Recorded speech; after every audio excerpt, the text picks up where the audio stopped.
Okay, so I think we have we have a quorum.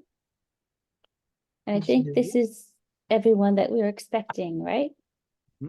Yes, Martin said tentative, so, Yeah, he wrote later today and said no. oh, not to me, but okay. Yeah, okay. All right, thanks. He's a no. Okay. All right, well, I would like to open up the June 3rd, 2024 meeting of the Madison Inland Wetlands and Watercourses Agency at 7:01 p.m. So we have in attendance Lee Schumacher, myself, Kayla Freidenberg, Tom Clancy, Joe Boudreau, Anna Loss, and plus our town staff, Maria and Raquel, taking minutes for us. I think our first item, but Maria, you can tell me, is that we should amend the agenda to add an application that didn't get received. Yeah, we could do that at the receipts if you want. You could just add it Okay. at the receipts. Yeah, somebody can make a motion then. Okay, so we'll do that then. Okay. Okay, so our first agenda item is application 24-06, 241 Neck Road. You will notice that this has been withdrawn. So we will not have the public hearing for this tonight. We will revisit this when we get to receipts with a new application. Okay, so our next public hearing is 24-26 Flintlock Road. And this is the application we heard briefly from the engineer last time. This is for repair to a road. And it is deemed a significant activity, hence the public hearing. So I will make a motion that we open up the public hearing for 24-26 Flintlock Road. I'll second it. Lee second, all in Yep. favor? Raise your hand. Aye. Excellent. Okay. So Maria, I Yes. did that. Do we need to say anything else before we get into this, given that it's a significant activity? Or just, No, she can go. We have Kim Fletcher here from the engineering Okay. firm. She can go ahead and start presenting. okay, great. We'll have the presentation from the applicant. The agency members can ask questions. If there's anyone from the public who wants to comment after we hear from the applicant and the agency members, we can open it up to the public. All right, great. So thanks, Ms. Fletcher. You can go ahead. Hi, everyone. Thank you for having me. Is it okay if I share my screen? Is that? Absolutely. Yep.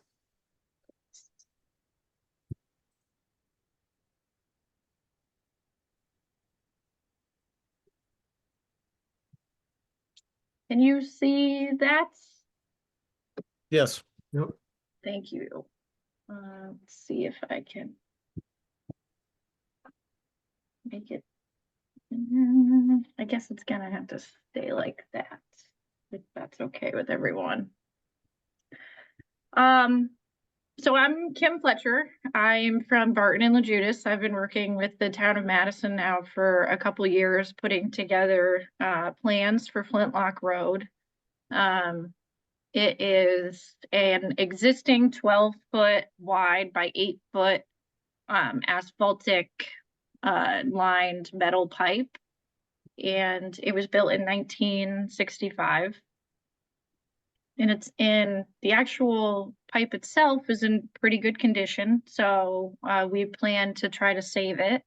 But the rest of the infrastructure that surrounds it is in very, very poor condition.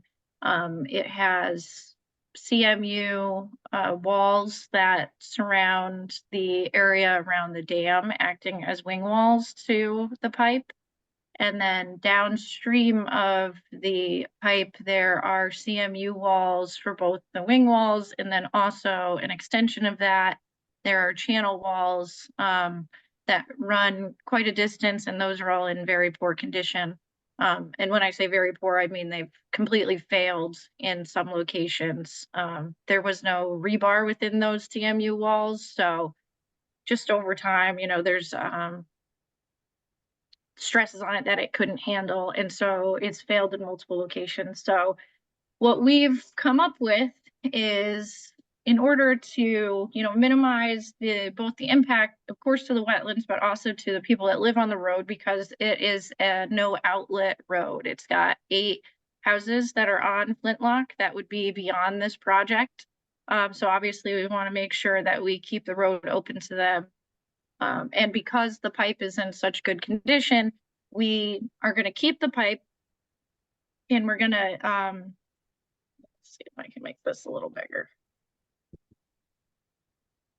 So the orange shows new structure.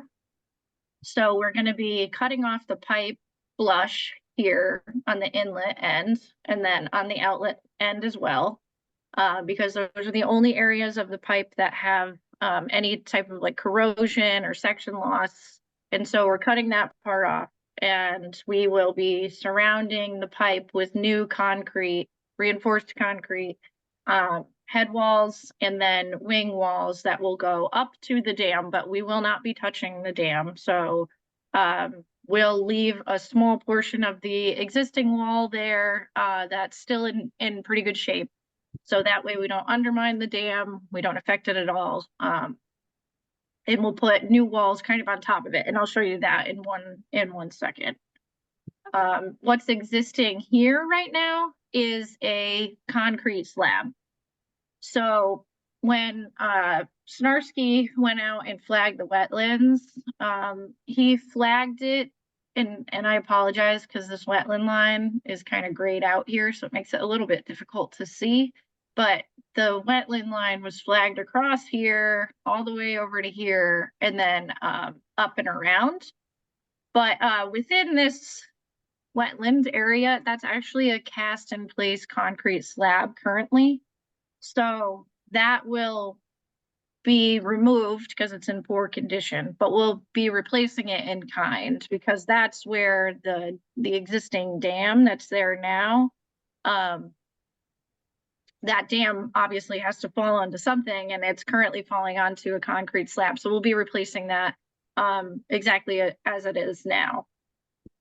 And then downstream, we'll be doing the same thing. So the culvert currently ends like right here, but this portion of the culvert is in bad shape, and it is also in a perched condition.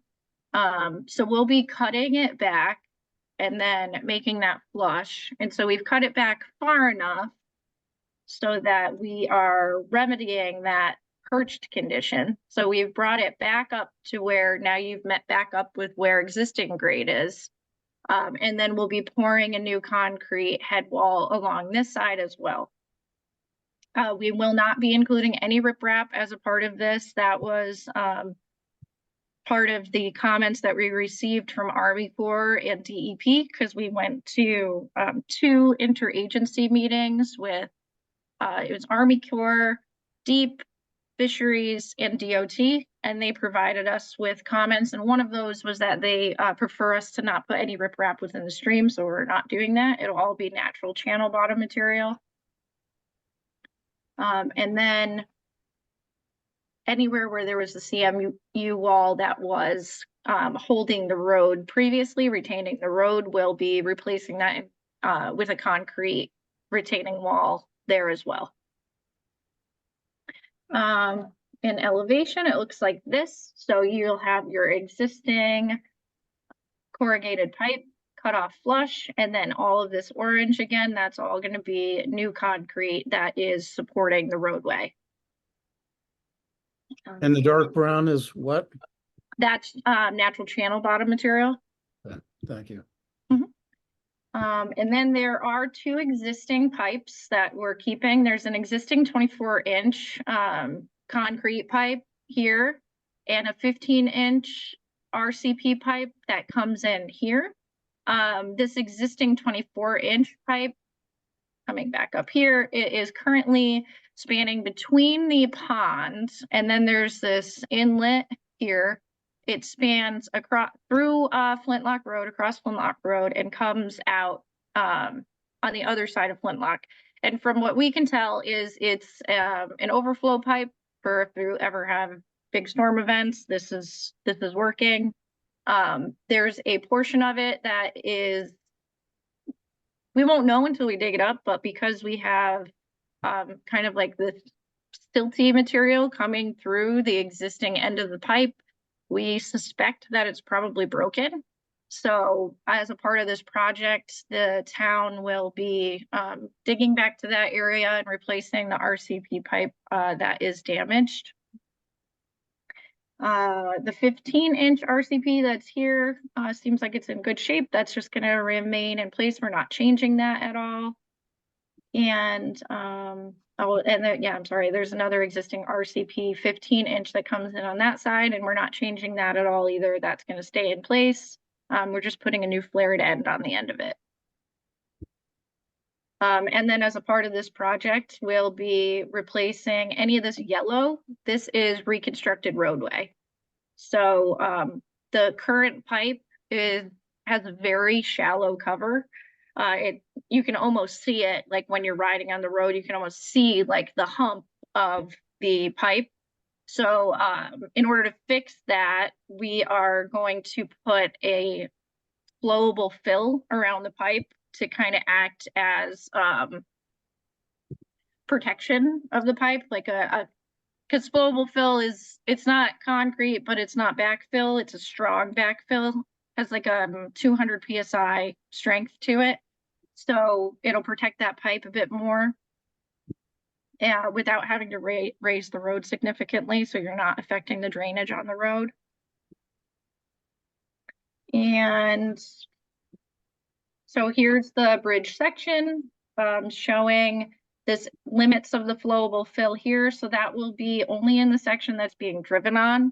And then anywhere else outside of those limits, we'll just be using a typical Berea structure backfill. And so then, just to make it easier to talk about the wetlands specifically, this shows us what our total impacts are, both permanent and temporary on the watercourse and on the wetland. So the majority of the permanent impact is this area that I talked about earlier, is this area that was flagged as a wetland, but it's actually currently a concrete pad. So that will be replaced in kind. That's the area right downstream of the existing spillway.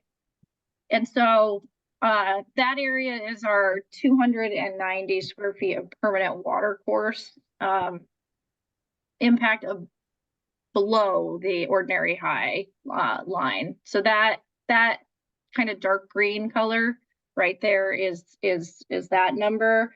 And then the other permanent wetland impact is the lighter bluish green here, which is, again, currently a CMU concrete wall. So that will be replaced with a reinforced concrete wall, and that's 40 square feet of wetland impact, which is above the ordinary high line. And then for our temporary impacts, downstream here, this is where we will be cutting off the existing pipe and then installing a cofferdam left in place, which I didn't mention, and I apologize.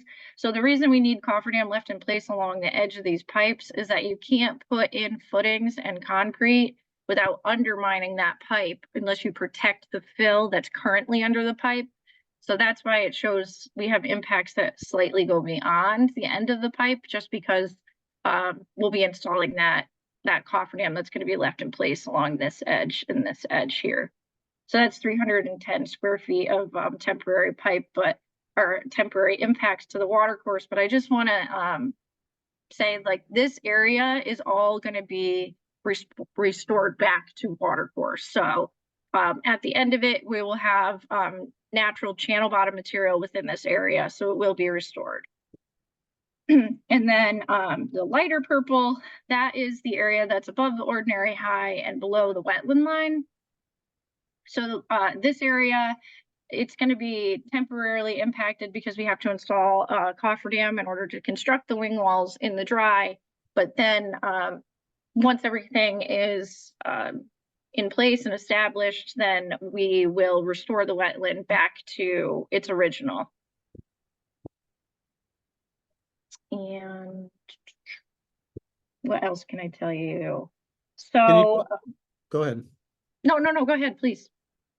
Well, you may be getting to it, but can you talk about the construction sequence and the erosion controls that you're planning on using?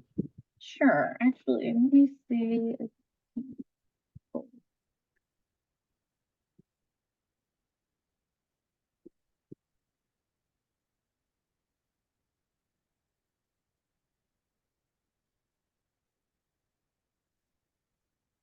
Sorry, my computer's slow.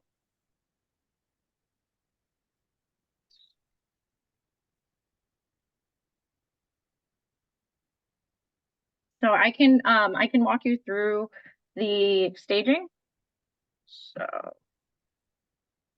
So we'll have a temporary 60-inch bypass from the pond over to downstream. So we'll ensure that the that Huzzle Guzzle Brook is fed throughout the entirety of the project. And that was one of the comments that we got from Deep, was that just making sure that, you know, we're not affecting directly downstream of the project. They didn't want us to just lower the pond, because then you could potentially be drying up the area right downstream of that dam.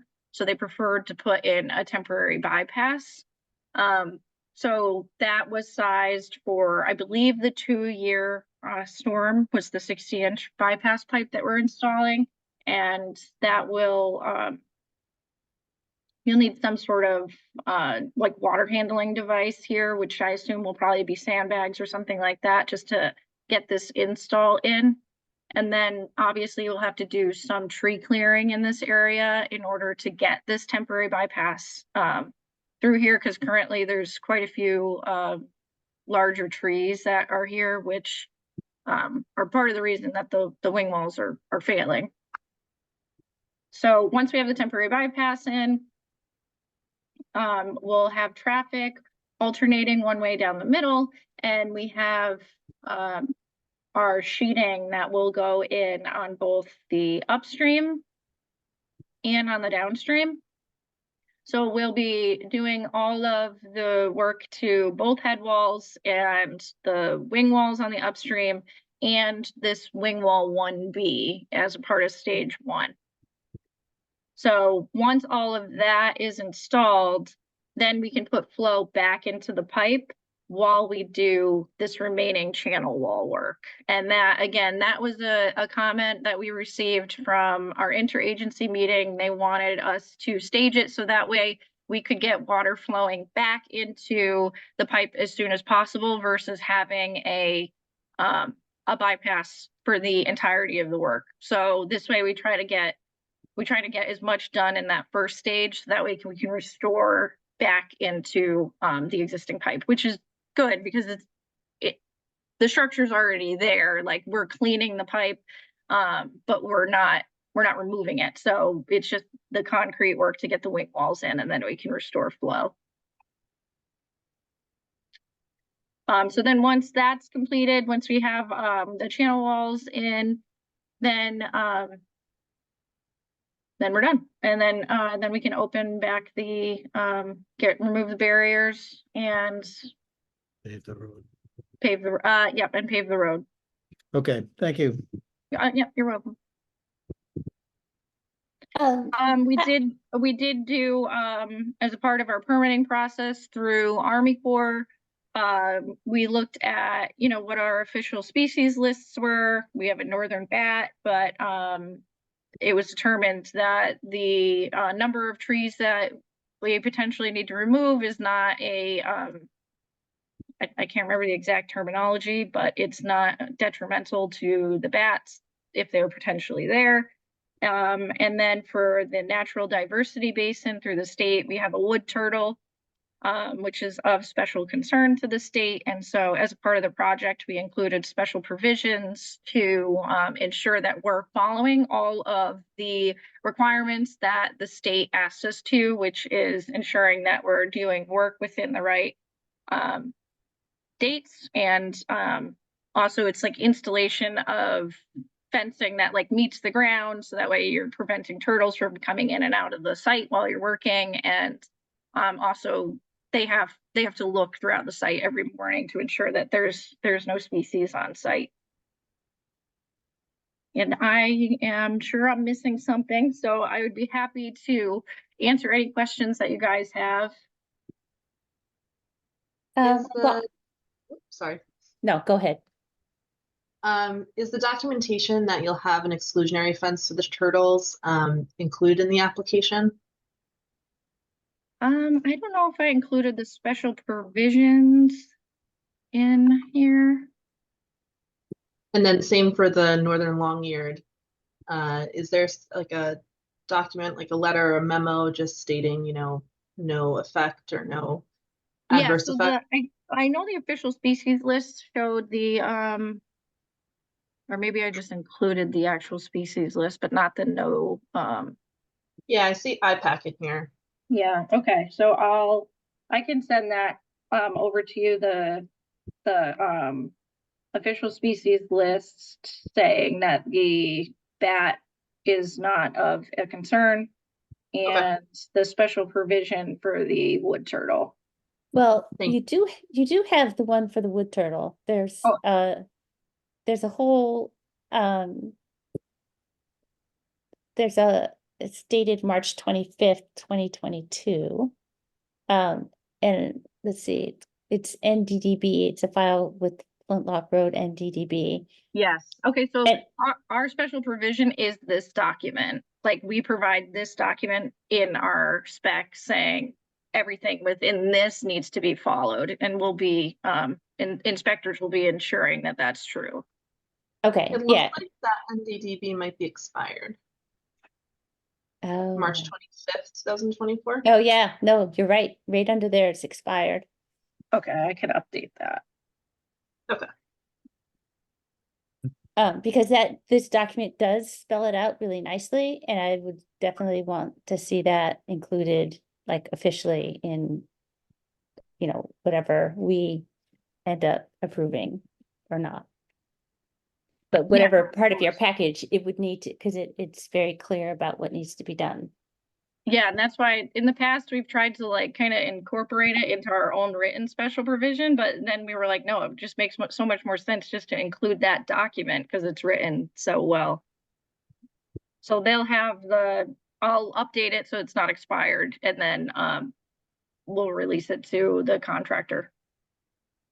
And this document at least doesn't look like it talks about the bat. This No, particular so the document. IPAC would be the bat. So I'll have to Okay. get you that no losing my words, but it's not no determination. It's no basically saying it's not detrimental. Okay. I had a question about the trees. It seems like it's not clear how many trees or how big they might be that you're taking out. Is that So right for the bypass pipe? Yeah, so the town, so we've been working with Rob Russo, and he wants to go over with the contractor prior to them removing any of the trees, which trees he wants removed and which ones he doesn't. So once construction's begun, he's gonna walk it down with the tree warden, and they're gonna discuss that. So it's not currently determined which exact trees. And are these in the wetland or just adjacent to? They are not in the wetland, no, they are adjacent to. The larger trees that are on the slope behind the wing walls, those are not in the wetland. Okay. And if I could really quickly jump back to the turtles. One of the construction items isn't the exclusionary fence. Even if we could show that on the soil erosion control planning, even if it's just, you know, a note or a leader leading to that where that soil erosion fence would be. Okay, That could be good to go as well. okay. Yeah, that makes sense. My minor little question, this is Joe. So south of the culvert, it looks like there's a water course that enters Huzzle Guzzle Brook. Is that an independent stream, Kim, or is it just a leak out from the north that rejoins in the south? Are you mean the one that's shown on my plans that kind of comes Yes, in? comes Yes, in so- from the left. yes, so that is coming in from that 15 or 18-inch RCP that's there currently. Okay. Yep. So it's not a natural water course, it's just funneled water from somewhere else. Could be a Correct, yep. street. Okay, yep.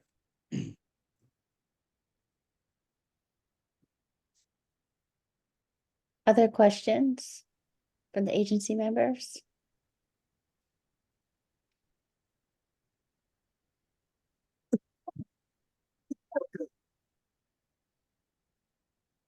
Nope. Oh. You're breaking up, Lee, I think, unless that's No, me. no questions. Oh, okay. I can't think of any right now, but we can. This is a public hearing. Is there anyone we can take? Is there anyone from the public who wants to speak? That we I have know of? one hand raised, Andrew. Okay. Hi, Andrew, if you could just state your name, full name and address. Okay, Then- I'm on 160 Flintlock Road, and my name is Andrew Bamber. So I'm one of the 8 houses that would be below the work that's being done. Okay, My question is, what purpose does the man-made dam serve that was put in, that's owned by the Madison Conservation Trust right now? What purpose does that do? Because I addressed this question to Kim, because I think we use the same 15-inch pipe to drain the pond if we were to undo that dam, but I'm not sure. So We will not be touching the dam. That's of utmost importance because the town doesn't own it, like you mentioned. So we are not touching the dam. Our structure won't be touching the dam. but So- if the dam were unplugged, that would go through the 15-inch pipe, wouldn't it? Doesn't it connect to that? do you mean the existing 24-inch RCP that kind of spans from the dam, or not from the dam, from the pond over to the downstream? Yeah, that, I guess that's the one I mean. So that, from what I believe, is that it currently has a stop valve on it. And so that valve will remain closed while doing the work.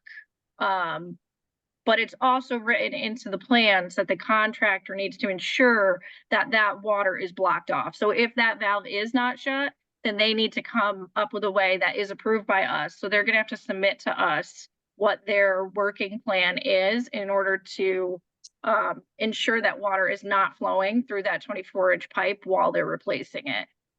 So if they were to unplug the dam, that would go through the 24-inch pipe, right? It would If they- until it hit the invert, which I don't know what the invert of that pipe is on that side. Again, the town doesn't own it, so we weren't in there to get a survey on that invert. But we will ensure that no water is passing through that pipe when they replace it, because obviously that could be a very big problem. Yeah, well, it seems to me that dam is unstable because it's a plywood plug that's put in there, held with a gasket around the plywood. So Okay. that seems unstable for the future. especially if it's going, if the water would drain the pond through that 24-inch pipe. I agree, that, you know, well, I don't know, right? I don't know what the condition of that valve is. Unfortunately, the town doesn't own that portion of that RCP pipe. So that would be whoever owns that to ensure that that stop valve is in a good working condition. But the areas that the town does own, they're gonna ensure are in safe working condition for sure as a part of this project. Okay. And where is the, another question is, where's the traffic guardrail gonna be installed on the map? Here, I can share my screen again if that would help. Okay, yeah, Can you see, is that showing up? yeah, So this Yep. black line here, right along the edge of the Okay. road, so it'll be here and then and here. there, Yep, on either side. correct, Okay. yep. And so that's gonna be, and do you know what that is gonna look like? Is that just gonna be a guardrail like a Jersey barrier? That's just gonna be a metal beam rail. Hmm. Okay. And the trees to be removed are on either side of the pond? Either side of Hazel Guzzle? So of there's the stream? there's a tree that's kind of growing into this CMU wall. That one has to be removed just because we can't construct a new wall there with that in the way. So that one will be Okay. removed. But there's not really any other vegetation on that side. So that is really the only item that's really going to be removed on that side. And then on this side, there are trees of various size, not within the wetlands, but in the upland review, that have to be removed in order to install the wings. Okay. Hmm. Okay. Okay, well, the only question I have is that man-made plug that's, you know, to build in some safeguards for that. And I hope the commission does, as far as I know, either way, it's a privately owned land trust, but still they have an obligation to maintain that. I would think. And I would think that we would build in some safeguards to do that.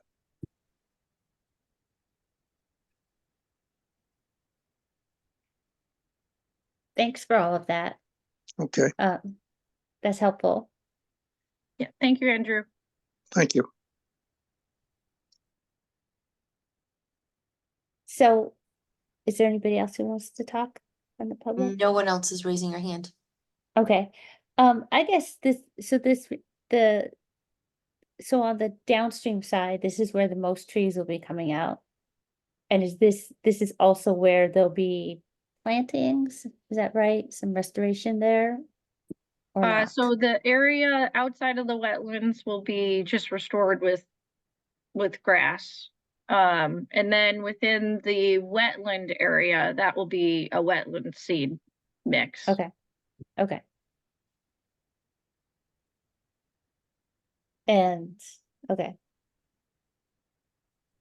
Would you say there's like an estimated limit of how many trees, or maybe how many square feet of trees? I don't know that off the top of my head.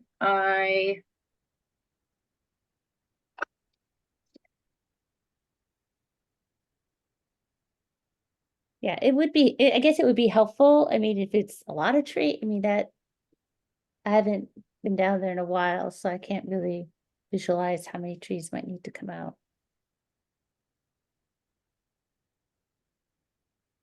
I can work with, so I know obviously the ones that are behind the wing walls, because we have to install those footings, those have to come out because we can't install the new infrastructure without it.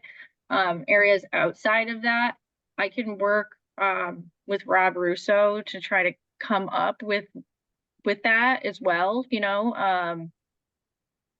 I think the plan is that we want to try to keep as many as we can, of course, right? We don't want to knock down trees for no reason. It's just within areas that if there's concrete going in there for that, we will have to remove that. And then for the area where the bypass pipe is going in, there'll have to be some trees removed for that as well. Yeah, definitely understand that some trees will have to be removed. And even if we can just do limbing on a few of them, but again, understanding trees have to be removed. If there's a estimate of, I mean, I know it's not gonna be an acre, but Yeah. like 50 or 70 square feet, something like that. Just kind of a maximum threshold. Okay. Yeah. Yeah, I can absolutely get you that. Super.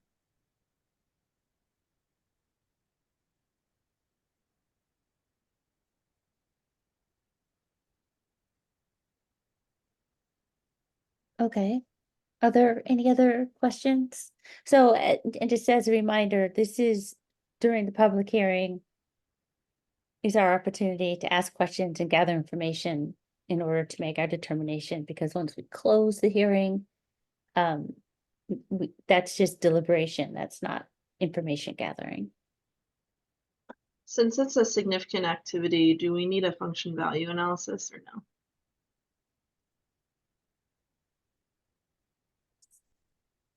Is that something we may want? Um, Well, I'm I trying think to they did the NDDB. I mean, I don't know if that's that's all they did. There wasn't one. yeah. I'm trying to remember. Kim, was there one in the packet? Did you have a wetland scientist? I'm trying to, Was Yeah, she Rich, a report you mean from Rich Snarski? yes. No, we don't have There an was- official report. He did the flagging. They just did the comments from NDDB and Fish and Wildlife. Okay.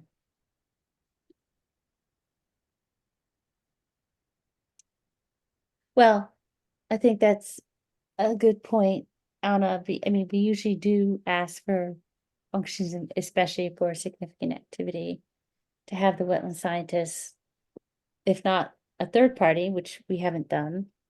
And you can Um, opt to we waive it if you don't, I mean, they we did have, could, yeah. right, yeah, we could, or, right. When's the construction window that you've specified in the plans? So they have put it out to bid. We have a low bidder, and Barton and Legitis have recommended a low bidder, but they have not awarded the project yet, but it is supposed to be started this spring. What's the restriction on the stream though, is what I'm, It's from NDB. I think it's April, Yeah, I think it's April 1st to October, was it October? October. yeah, October sounds right. Yep. I have it. Let's see.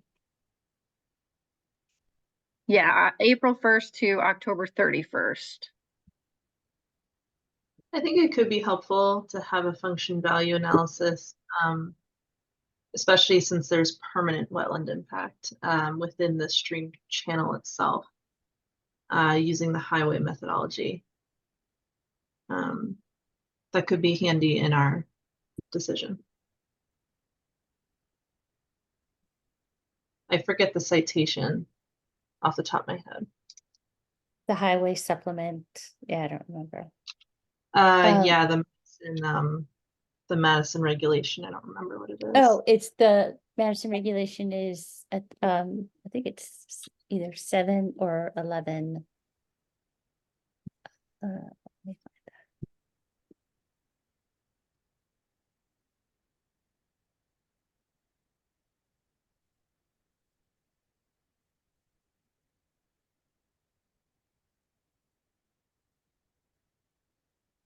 And I just want to clarify that the areas that are considered permanent are currently existing concrete.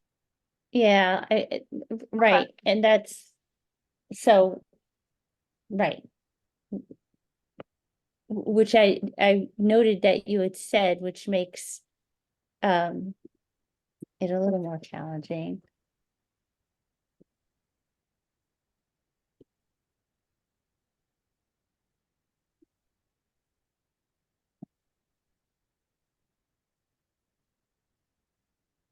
Okay, so we have the definition of significant.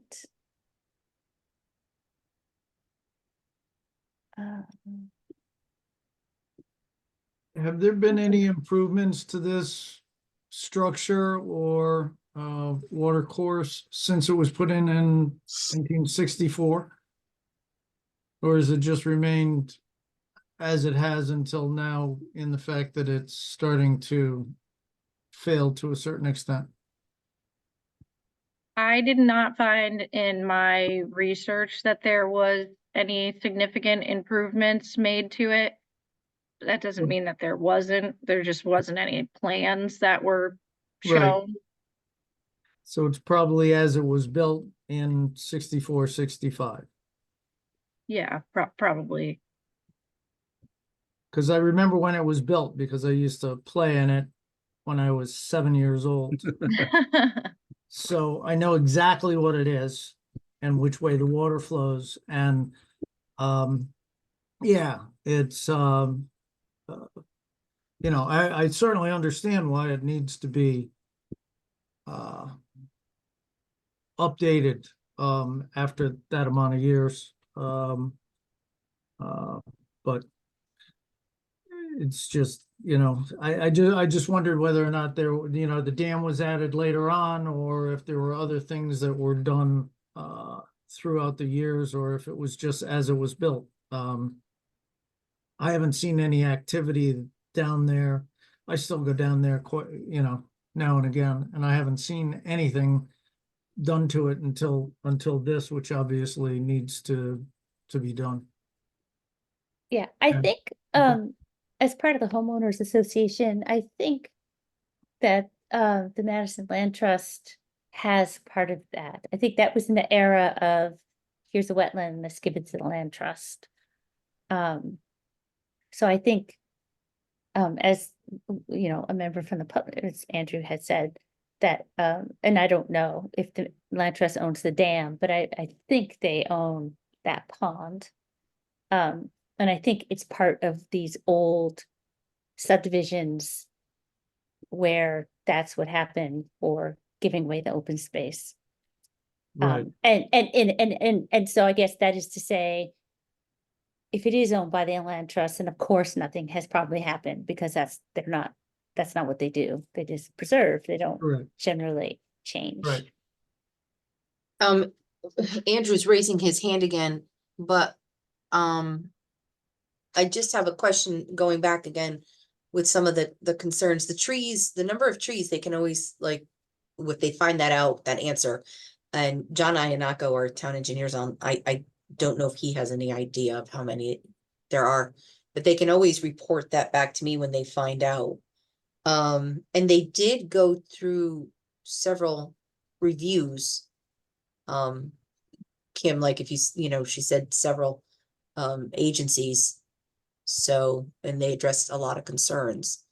I don't know if that helps you at all, Anna, or you'd rather, really pursue to see what other they come up with besides the, Fish and Wildlife and the NDDB.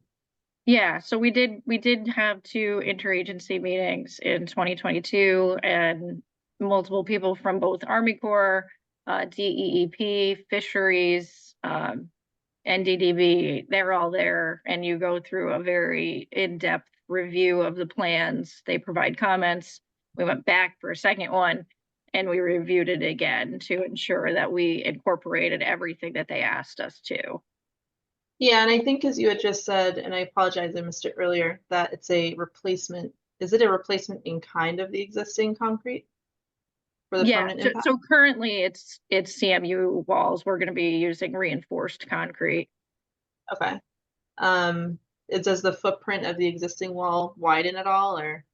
No, and the slab, the existing concrete slab that's there, like downstream of that spillway, we're just replacing that in kind. That's not getting any bigger. I'm curious why, this might be outside my bounds. Why is that considered a new permanent impact if it's a replacement in kind? Well, so we were being safe when we were putting all of our documentation together to send to both local wetlands and to Army Corps to sure that, because it is within the water course, so we didn't want to hide that we're doing this work. But we also wanted to say, you know, like, we're not making it worse. This is what it is now. We're going to be replacing it in the same way that it's currently operating today. Like, we're not paving over wetlands. Do you know what I mean? So Right. Okay. we just wanted to be upfront about it. No, of course. Yeah, so I think in that regard, I mean, if everyone else is okay with it, I mean, I don't think we need a function values for this. If it's a replacement in kind, it sounds like it's more of a temporary disturbance, if anything. Yeah, and I agree, because and I don't think we talked about this last time because it wasn't a public hearing. Kim just gave us an overview.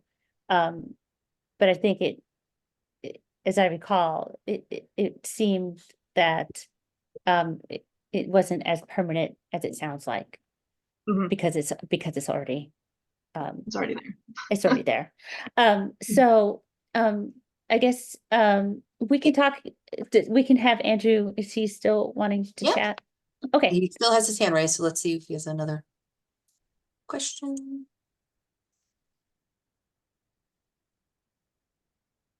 Okay, to answer your question, Tom Clancy, the question about the deeded property owners used to own all of this. They own the pond and the right of way, and then we gave it to the Madison Land Trust at some point back in the 90s. And so there haven't been any improvements, which again, the question I have for Kim is, if there's torrential rains like we had and like we're expecting global warming, will that be able to handle it?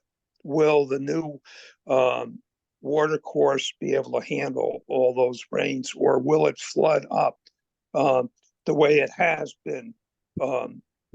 Regardless of the dam, it flooded that whole area of grassy knoll that's between the road and the pond on the north side.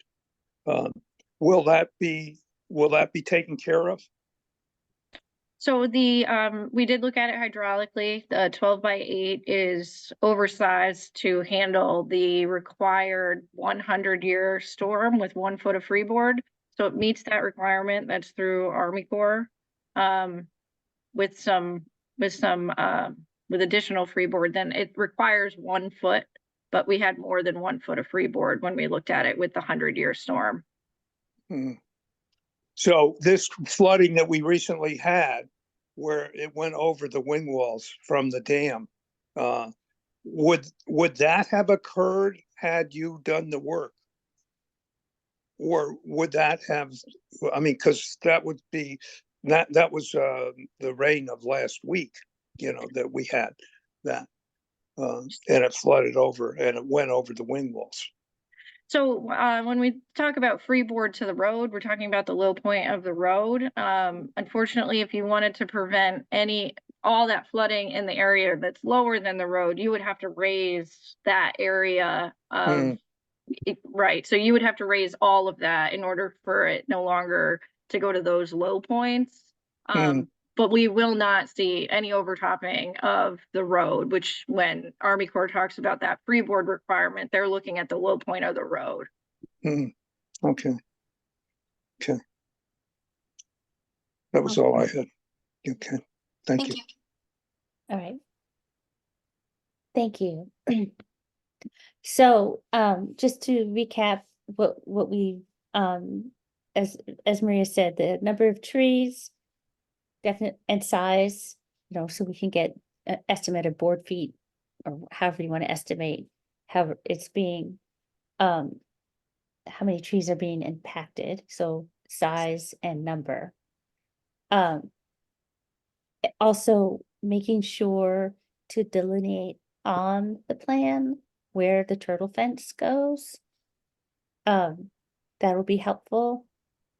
Yep. And so I'm just highlighting what we've talked about, just in case anybody thinks of something else. To make sure that and I see it's, just to make sure about the wood turtles. following the guidelines from DEEP. And you will have, I think I'm looking at my notes, it sounds like you will have ENS controls on the fence or on the area where you're putting in the bypass. Yep. Is it- And those are on and the plans now. those are on the plans now, okay. It's just the tree removal is not on the plans. Okay, and the turtle fence is not currently on the plan. Did I miss anything that we've discussed? I as just have to give you concerns? the updated NDDB too. Updated. Yes, yeah, right, fine. right, because that's expired. It would be great to have it not In the, expired. in the letter for the turtles. Yeah, the the IPAC or back. whatever you call it. Yeah, yep, from the bat, yep. So anything else from the agency members? Any other information that we feel that we need to have in order to Not that I make a can think of. decision? No, Okay, I'm good. so one thing that we didn't do at the beginning is we need to read the legal part of SNCC, because when we have these significant activities, we do need to read the legal notice into the minutes. So is Maria, are you gonna Yeah. do that? Yeah, I could read it. Okay. Thanks. Since I will have to do whatever resolution. Thanks. Legal notice, Madison Inland Wetland Agency, Madison, Connecticut, 06443. Notice is hereby given that the agency will hold a public hearing on Monday, June 3rd, 2024, 7 p.m. The meeting will be conducted remotely as a Zoom webinar. The public is invited to attend by joining the webinar through either webinar link or call-in information below. Public participation information below, www.zoom.us, password 954207, call-in number 1646558. 8656, webinar ID 997-64782-100. Further details about the participation in the webinar are posted on the Town of Madison website, www.MadisonCT.org. Application materials will be posted to the website under the calendar link to the meeting. Questions and or comments can be emailed to Madison Land Use at MadisonCT.org up to 24 hours in advance of the meeting. Application 2426 Flintlock Road right-of-way 0.1 miles north of Madison Springs Drive, 140 Flintlock Road, map 67, lots 34, 35, and within the right-of-way of Flintlock Road. Madison, owners Madison Land Trust Conservation, Town of Madison. Michella T. DeLucia, applicant, Town of Madison. Regulated activity for bridge repairs, including replacement of both upstream and downstream CMU wing walls, channel walls with cast in place concrete walls, cutting ACCMP flush on both ends and new concrete headwall poured around pipe, new concrete channel on headwall foundation, new roadway and traffic guardrail within 100 feet of an upland review area. At this hearing, written comments will be received and interested parties will be heard. Dated this 9th day of May, 2024, Kayla Friedenberg, chairman. This ran twice in the source on May 23rd, 2024, and once on May 30th, 2024. Great, thank you.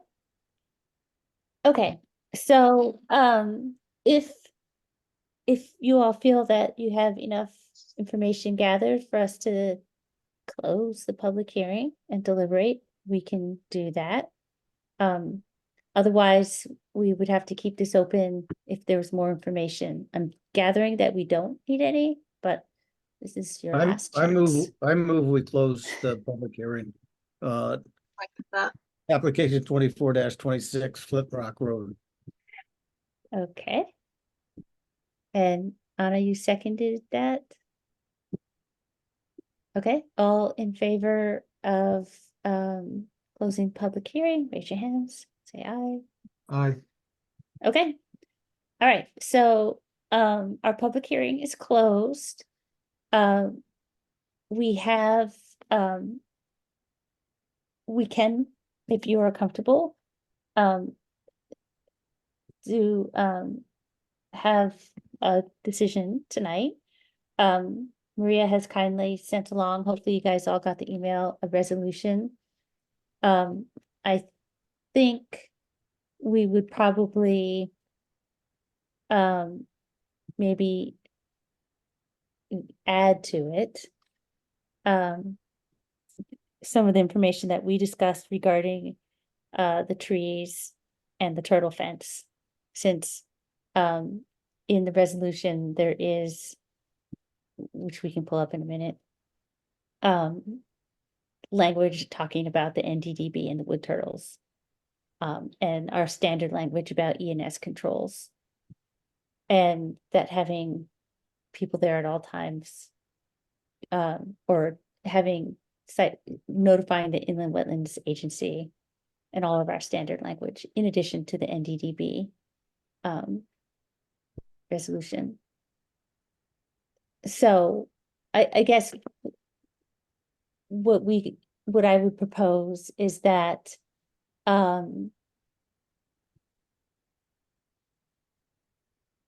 well, how is this gonna work? So we have this resolution written, but I think we want to amend it. Right.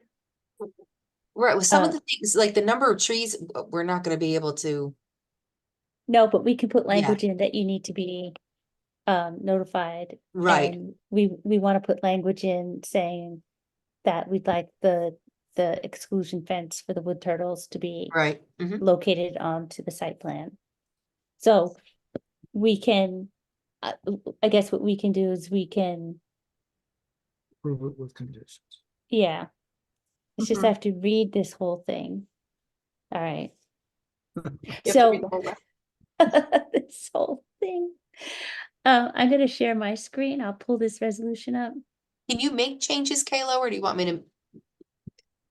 I mean, I don't Yeah. know how you want to do it. As you're Um, reading, did you want to add them or? Yeah, so I think, can everyone see this? Yes, All right, I can see it. so I think what we should do is,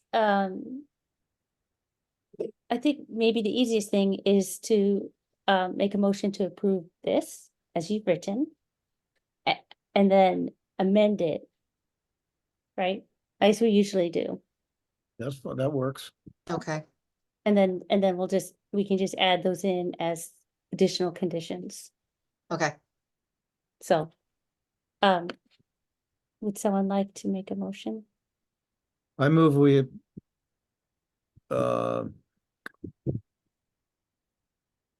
I move with that we approve 24-26 Flintlock Road in accordance with the staff memo prepared on June 3rd, 2024. And do we have to read the whole thing into it, Kayla? Is that what you're? Yes, Yeah, that's- yeah, so you can make that motion. So is that the motion? That's the motion with the conditions that we've just talked about that we're going to be adding. Okay. So is there a second? I'll Second. second. Okay, so our discussion can be, I'll just add this, so um uh Delineation of the turtle fence, right? Is that what? so I'm sure the language is gonna be terrible, maybe the wood turtle. Exclusionary fence. Yeah.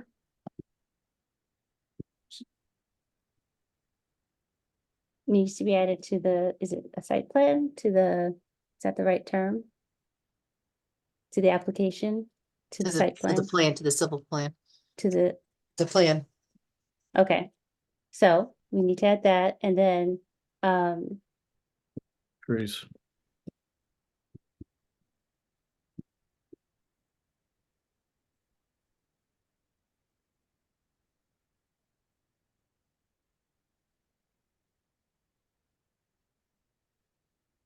how's that?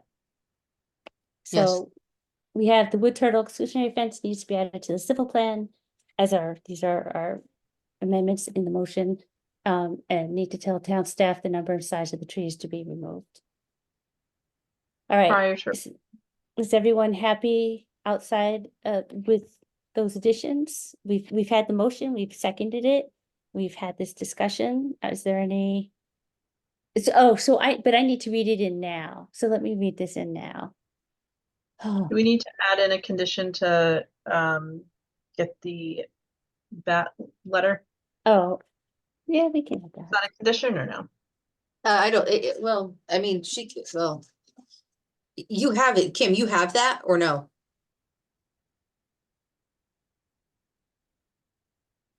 Sorry, I was muted. Yeah, we have the bat determination that I can send to Yeah, you. she could just forward me the bat determination, and the updated NDDB. Okay, yeah, I think that's just, and get the, Okay. yeah. Okay. So I think I should read this in and then we vote on it, because then we'll have voted in on what I've said out loud. All right, I'm gonna start on this. Any last things? Okay. Thank you. Thank you. All right, okay, so for application, so June 3rd, 2024, from Maria Tola, land use official inland wetland agent regarding application 2426 Flintlock Road right-of-way, 0.1 miles north of Madison Springs Drive, 140 Flintlock Road, map 67, lots 34, 35, and within right-of-way of Flintlock Road.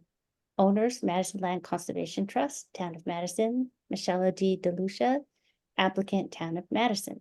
Regulated activity for bridge repairs, including replacement of both upstream and downstream CMU wing walls, channel walls with cast-in-place concrete walls, cutting ACCMP flush on both ends, and a new concrete head wall poured around pipe, new concrete channel on head wall foundation, new roadway and traffic guide rail within 100-foot upland review area. The following draft findings and resolution are offered. Facts. The Madison Inland Wetlands and Watercourses Agency received this regulated activity application 24-26. Oh my God. Flintlock Road right-of-way, 0.1 miles north of Madison Springs Drive, 140 Flintlock Road, map 67, lots 34, 35, and within right-of-way of Flintlock Road. Owners, Madison Land Conservation Trust, Town of Madison, Michella T. DeLucia. Applicant, Town of Madison. Regulated activity for bridge repairs, including replacement of both upstream and downstream CMU wing walls, channel walls with cast-in-place concrete walls, cutting ACCMP flush on both ends, and a new concrete head wall poured around pipe, new concrete channel on head wall foundation, new roadway and traffic guide rail within 100-foot upland review area on May 6, 2024, and a public hearing commenced via Zoom platform on June 3rd, 2024. Upon closing the hearing on June 3rd, 2024, the agency began deliberations. Findings regarding the regulated activity. The applicant's engineer, Kim Fletcher, PE of Barton and Longuidici, civil engineers, environmental consulting and land surveying, provided detailed presentation of submitted plans entitled Rehabilitation of Flintlock Road Bridge, number 075009, Madison, Connecticut, prepared for Town of Madison, dated April 12, 2024, on the record at the June 3rd, 2024 meeting. The project is proposed to address the deteriorating wing walls, head walls, and upstream concrete channel bottom, and to preserve the existing corrugated metal pipe. The project consists of replacing both upstream and downstream CMU wing walls, channel walls with cast-in-place concrete walls. In addition, the ACCMP pipe will be cut flush on both ends and a new concrete head wall poured around the pipe. The new concrete channel will be poured on the same head wall foundation to ensure no undermining of the ACCMP is possible. New roadway will be constructed along with appropriate traffic guide rail. Approximately 530 square feet of temporary and 330 square feet of permanent delineated wetlands watercourse are proposed to be disturbed during the construction project for the construction of the wing walls, and channel bottom. The temporary disturbance area will be restored after installations are complete. The applicant detailed that the project will not increase impervious areas or stormwater runoff peak flow rates and will not significantly alter existing hydraulic conditions or increase peak flow rates of Guzzle Brook. Appropriate measures to maintain downstream flows will be taken by utilizing existing pond control valves and bypass pipe and that all temporary fill will be removed and existing conditions will be restored. Wetland delineation was performed by R. Richard Snarsky of New England Environmental Services on December 6, 2021. The applicant has submitted a natural diversity database determination for the subject area, which identified wood turtles as state-listed species within the area of the proposed project. Recommendations include limiting work to periods outside the turtle's dormant season, which is November 1st through March 31st, and various precautions to protect turtles during construction activities. Additionally, the application was referred to Fish and Wildlife Services to assess potential threatened endangered species that may occur within the boundary of this project. It was determined that these species include northern long-eared bat and monarch butterfly. There are no critical habitats within the project area. The agency discussed the application and asked questions and allowed for public comment. The agency acknowledges this is a repair to existing town-owned infrastructure for vehicular access of Flintlock Road. The Madison Inland Wetlands and Watercourses Agency has considered the application, supporting materials, and all documents and testimony entered into the record. The agency understands that their decision must be a determination supported by substantial evidence. Resolution regarding regulated activity. The Madison Inland Wetlands and Watercourses Agency authorizes the regulated activity with the following conditions of approval to minimize impacts associated with the proposed regulated activity and protect the inland wetlands and watercourses on this site. The Inland Wetland Agency's agent shall, 1, the Inland Wetlands Agency agent shall be notified at least 48 hours prior to commencement of any regulated activity. 2, at all times during the site work and until soil areas are stabilized, the applicant shall install and maintain erosion and sediment control measures such as fabric filter fence, stacked hay bales, or other measures deemed necessary by the agency's agent to prevent erosion and sedimentation impacts to the wetlands and watercourses.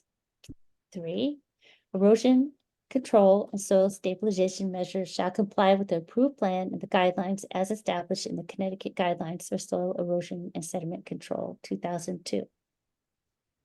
4, repairs shall be monitored by a Connecticut licensed engineer, and town staff shall be kept informed of progress during construction. 5, construction activity shall be limited to the times indicated in the Natural Diversity Database determination and shall only occur during the time between April 1st and October 31st of the calendar year. All construction activity precautions as listed in the determination shall be adhered to. 6, wood turtle exclusionary fence needs to be added to the civil plan. 7, need to tell town staff the number and size of the trees to be removed. All work and all regulated activities conducted pursuant to this authorization shall be consistent with the terms and conditions of this permit. Any structures, excavation, deposition of fill, obstructions of flow, encroachments, or other regulated activities not specifically identified and authorized herein shall constitute a violation of this permit and may result in permit modification, suspension, or revocation.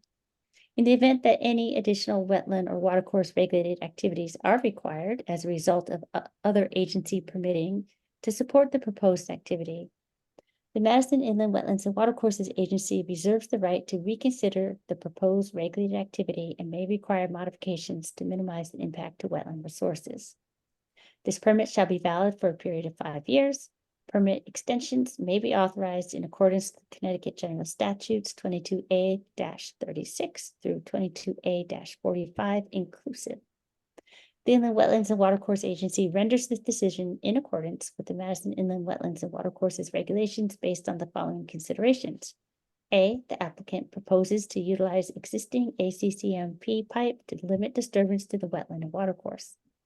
Direct impacts are limited to the construction of new wing walls, channel walls with cast-in-place concrete walls. B, limiting construction activities to occur between April 1st and October 31st will reduce potential impacts to wood turtles in the area. Okay, so that, before we vote, is our resolution and findings. It's your last chance, anybody. I think they look good. Okay, so all in favor of approving this application with the following conditions? Raise your Aye. hand. Okay, Aye. great. Excellent. All right, well, good luck with your bid. Thank you guys very much. I appreciate it. Thank you. Thank you. Thank you for being so thorough. Thanks, Have a Kim. great night, guys. Okay, Okay. all right, so we're done with our public hearings. And we are on to pending applications. So our pending application is 23-68, 454 Horsepound Road. And this, we closed, just as a reminder, we closed the public hearing on this last month.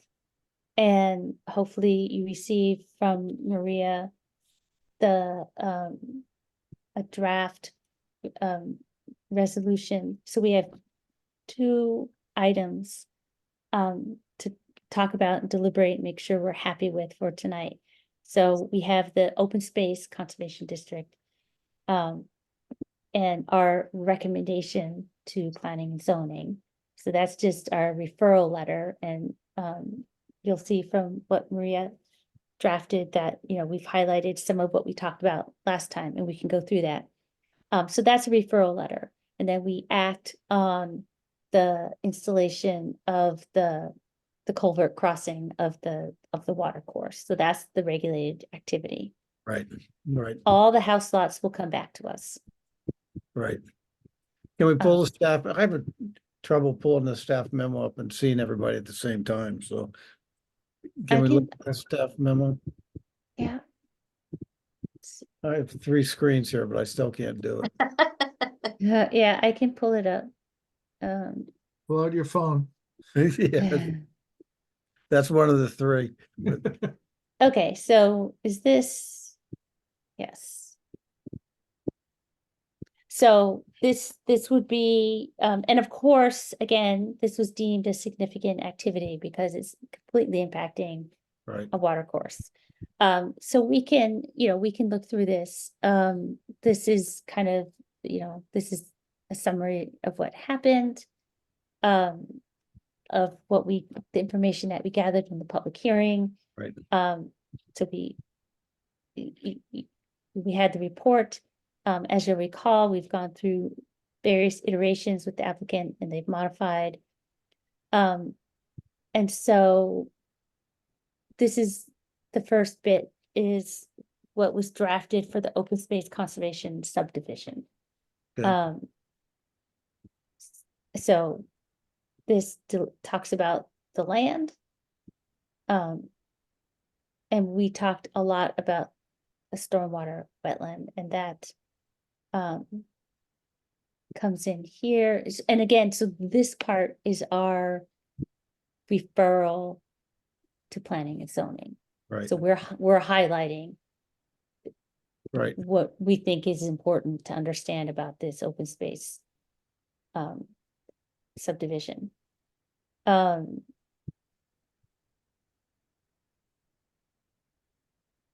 And right, and so that's, I guess that's what we,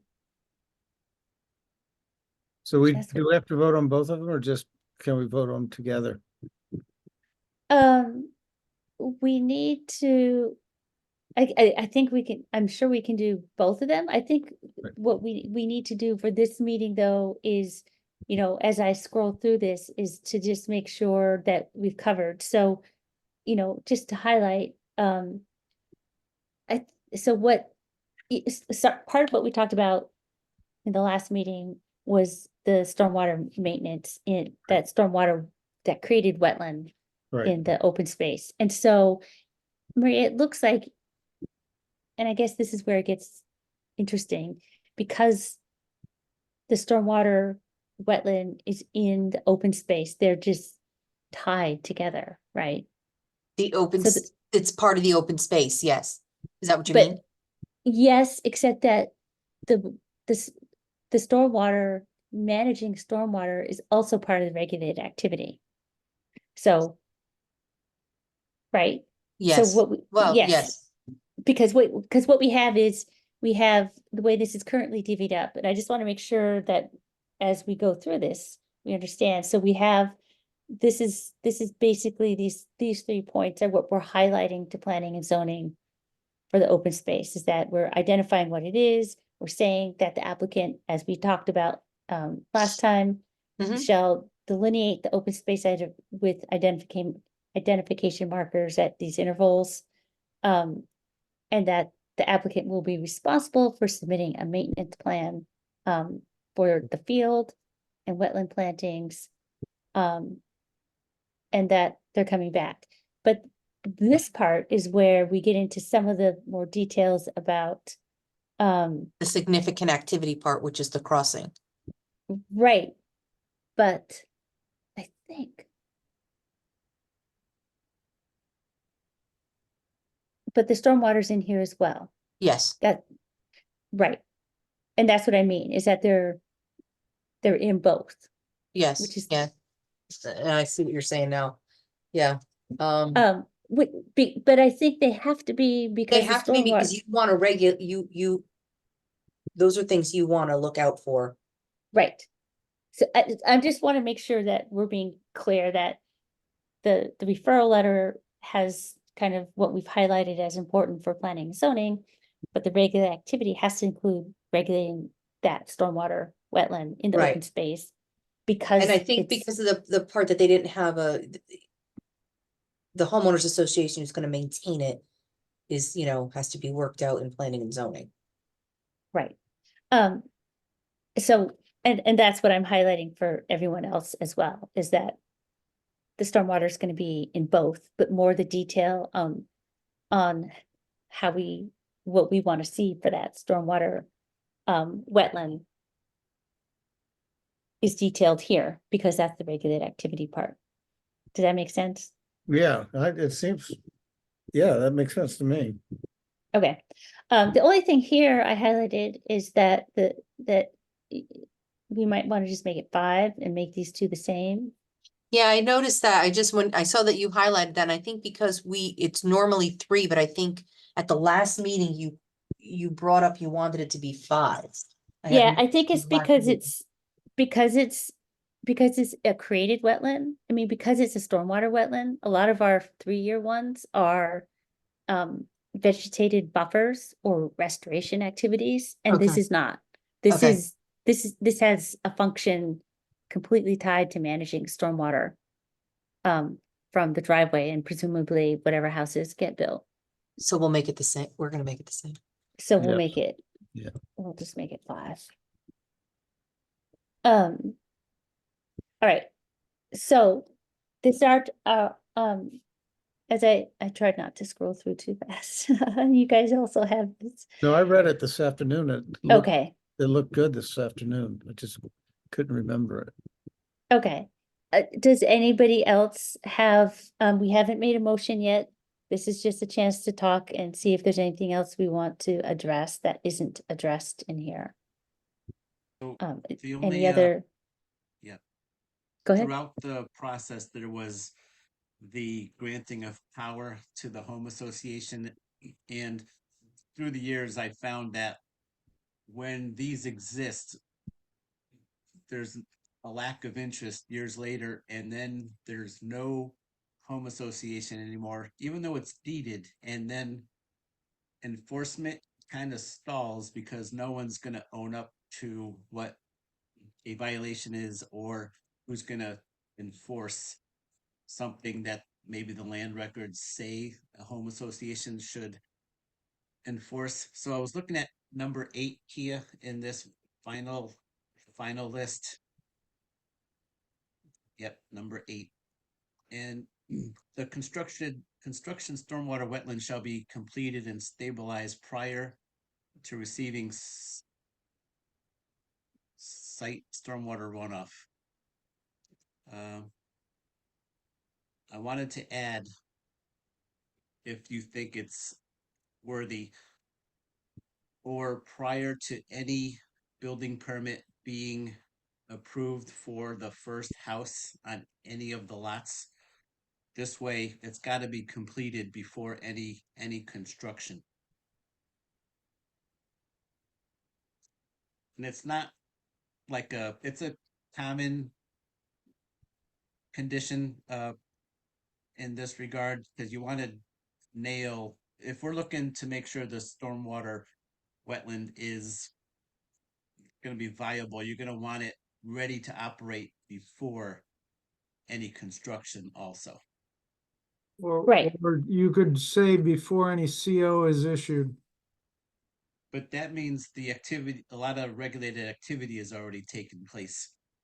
Grading, tree cutting. But- And if there's runoff from all that, we're gonna want that wetland stormwater area to be completed. Can It you, might can take- you say the stormwater? That's not what it's. Go ahead, I'm sorry. I'm sorry, could you say before receiving stormwater from the site development? That's actually better wording, Lee, than the way it's written. Prior to receiving stormwater or site stormwater. Stormwater from site But development. when is that? Upon completion of the driveway? So- Yes, so this is only, this regulated activity is only for the driveway. Which means they would have to have this in, Cause that Anyway. could definitely precede any building permits. I'm looking at the Obvious- plan. Hold on, I want to look at the plan because.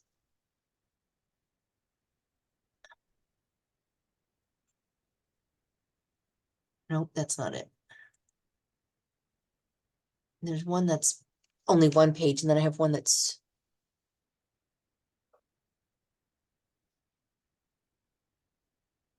I thought that they're using it during construction.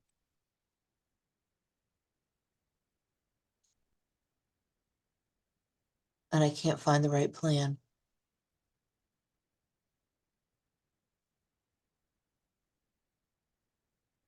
Cause I know this stormwater wetland took up a lot of time at the last hearing, and it seems like the commission may want it completed prior to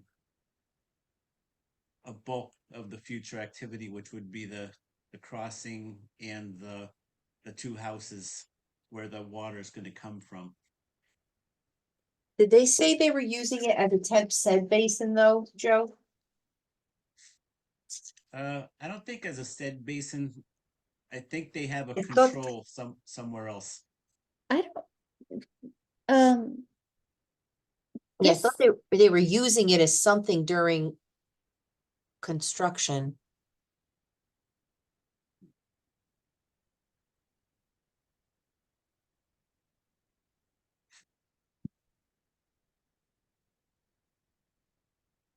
I thought there was another leak out somewhere else on the driveway where it went 90 degrees to the north.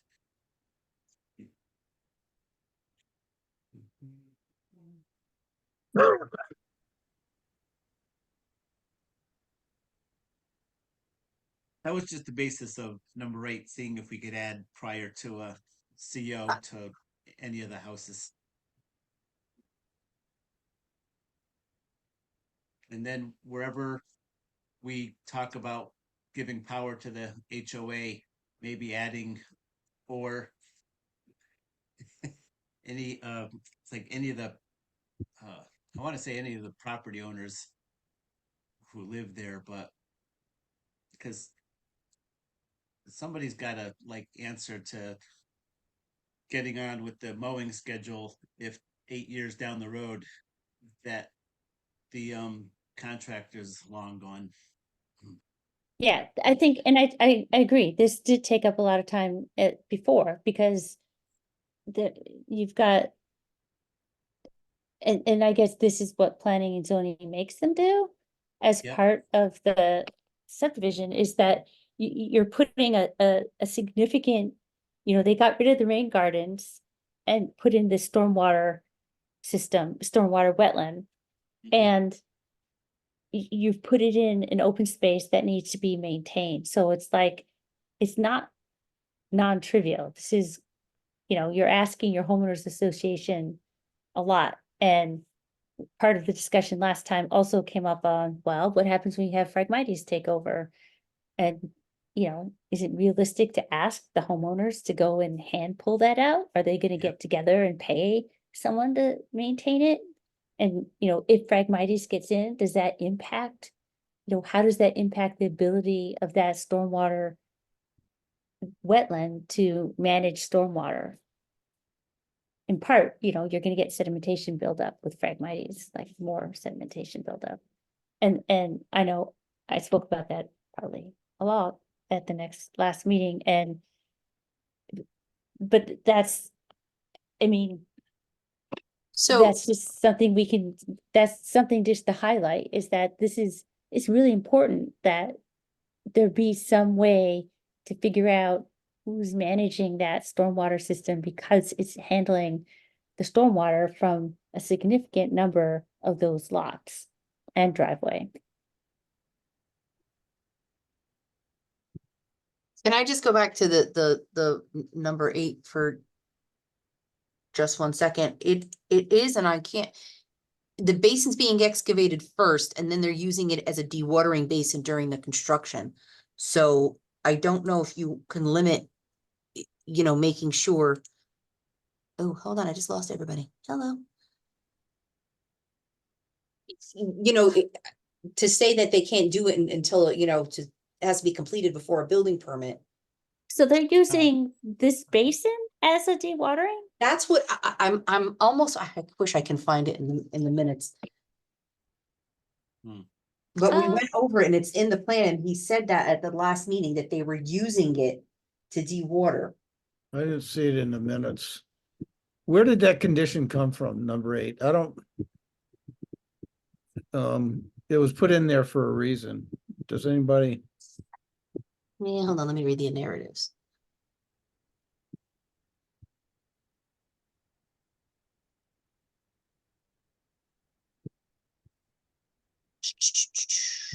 Well, I'm sure part of the reason is that you need to have it functioning before you get a lot of stormwater runoff. I don't remember them using it for dewatering, but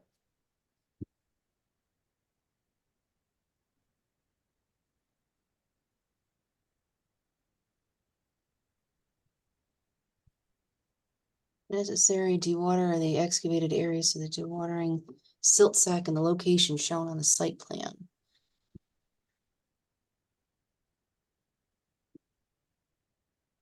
Place 2-inch crescent manufactured culverts. That's what the culvert. That's the.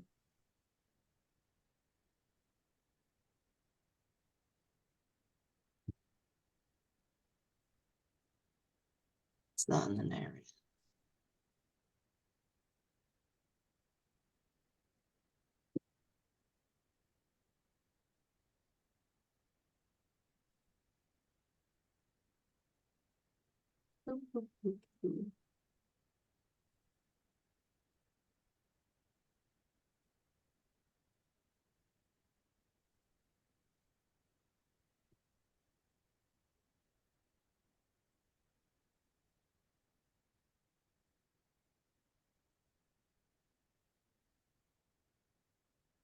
So it says dewatering silt bag, if required, was in the stormwater.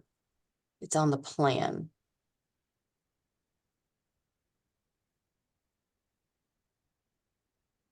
So that sounds like a device that keeps extra sediment from getting in there, maybe during Yeah. construction.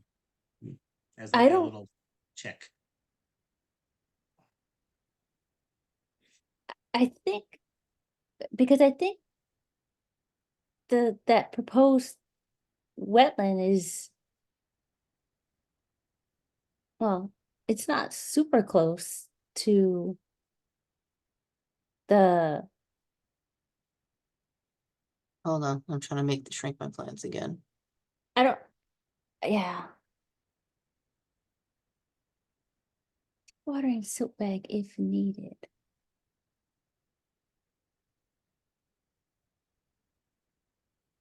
You know, I know when we went over in the conversation that I met with Matt Davison and Bob Doan, and they talked about, you know, the stormwater, was the process they were gonna use. And Davison agreed with it.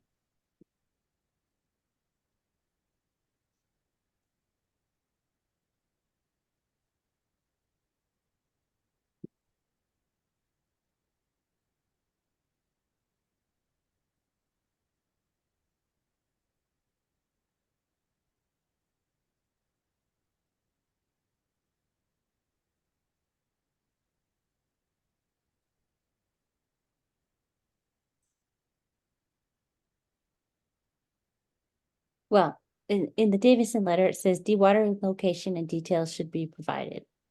Right, and then was his recommendation, and then we all met, and that's what caused them, when we got the second set of plans with the revisions in it.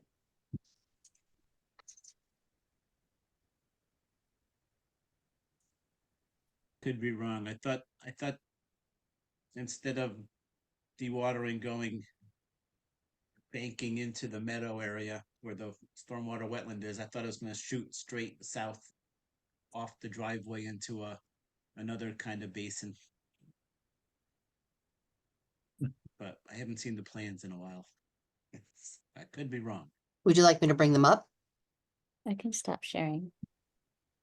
Good. For a minute, maybe two. See what happens when I speak up. Delay. Well, I mean, I think, But I just I want to think see if it's- I'm. yeah, See this that is our there's that chance. basin. Oh, Do you see it? yeah. Okay. So So I this do remember is- that leak out.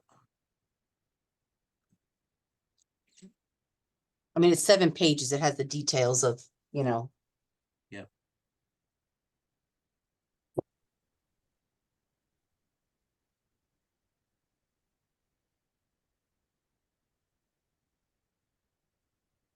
Saying, or you're saying water's gonna come down over the crossing and then shoot to the south and go straight into that basin that's 80 and 78, and then into the riprap spillway as a dewatering measure until they're ready to complete it. There's the silt bag. Okay.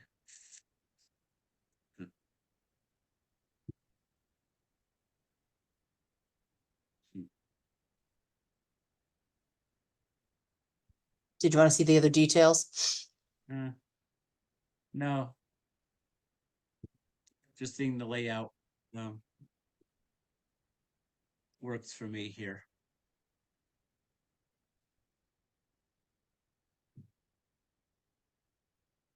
So as written, that condition says they will complete the wetland area upon the site to the north being ready to naturally release its stormwater over time. Okay, I trust the Bob Doan's plans. I've seen them for 15 years. Yeah, are we saying that basin's gonna be constructed in conjunction with the crossing, right?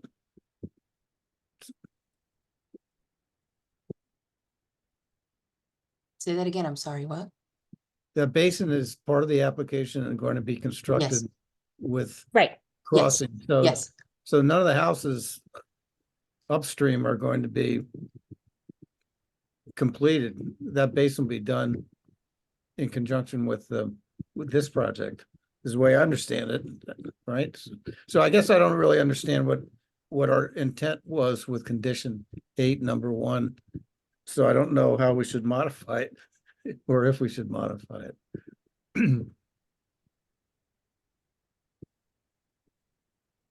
construction somewhere. Yep. It's like we want it completed by this But- time. And this time is kind of like a vaguely worded period. It's like it's gonna be finished when water's ready to go into it. I mean, I'm comfortable taking that condition out unless we have a reason for it, unless we have it in there to make something happen. So,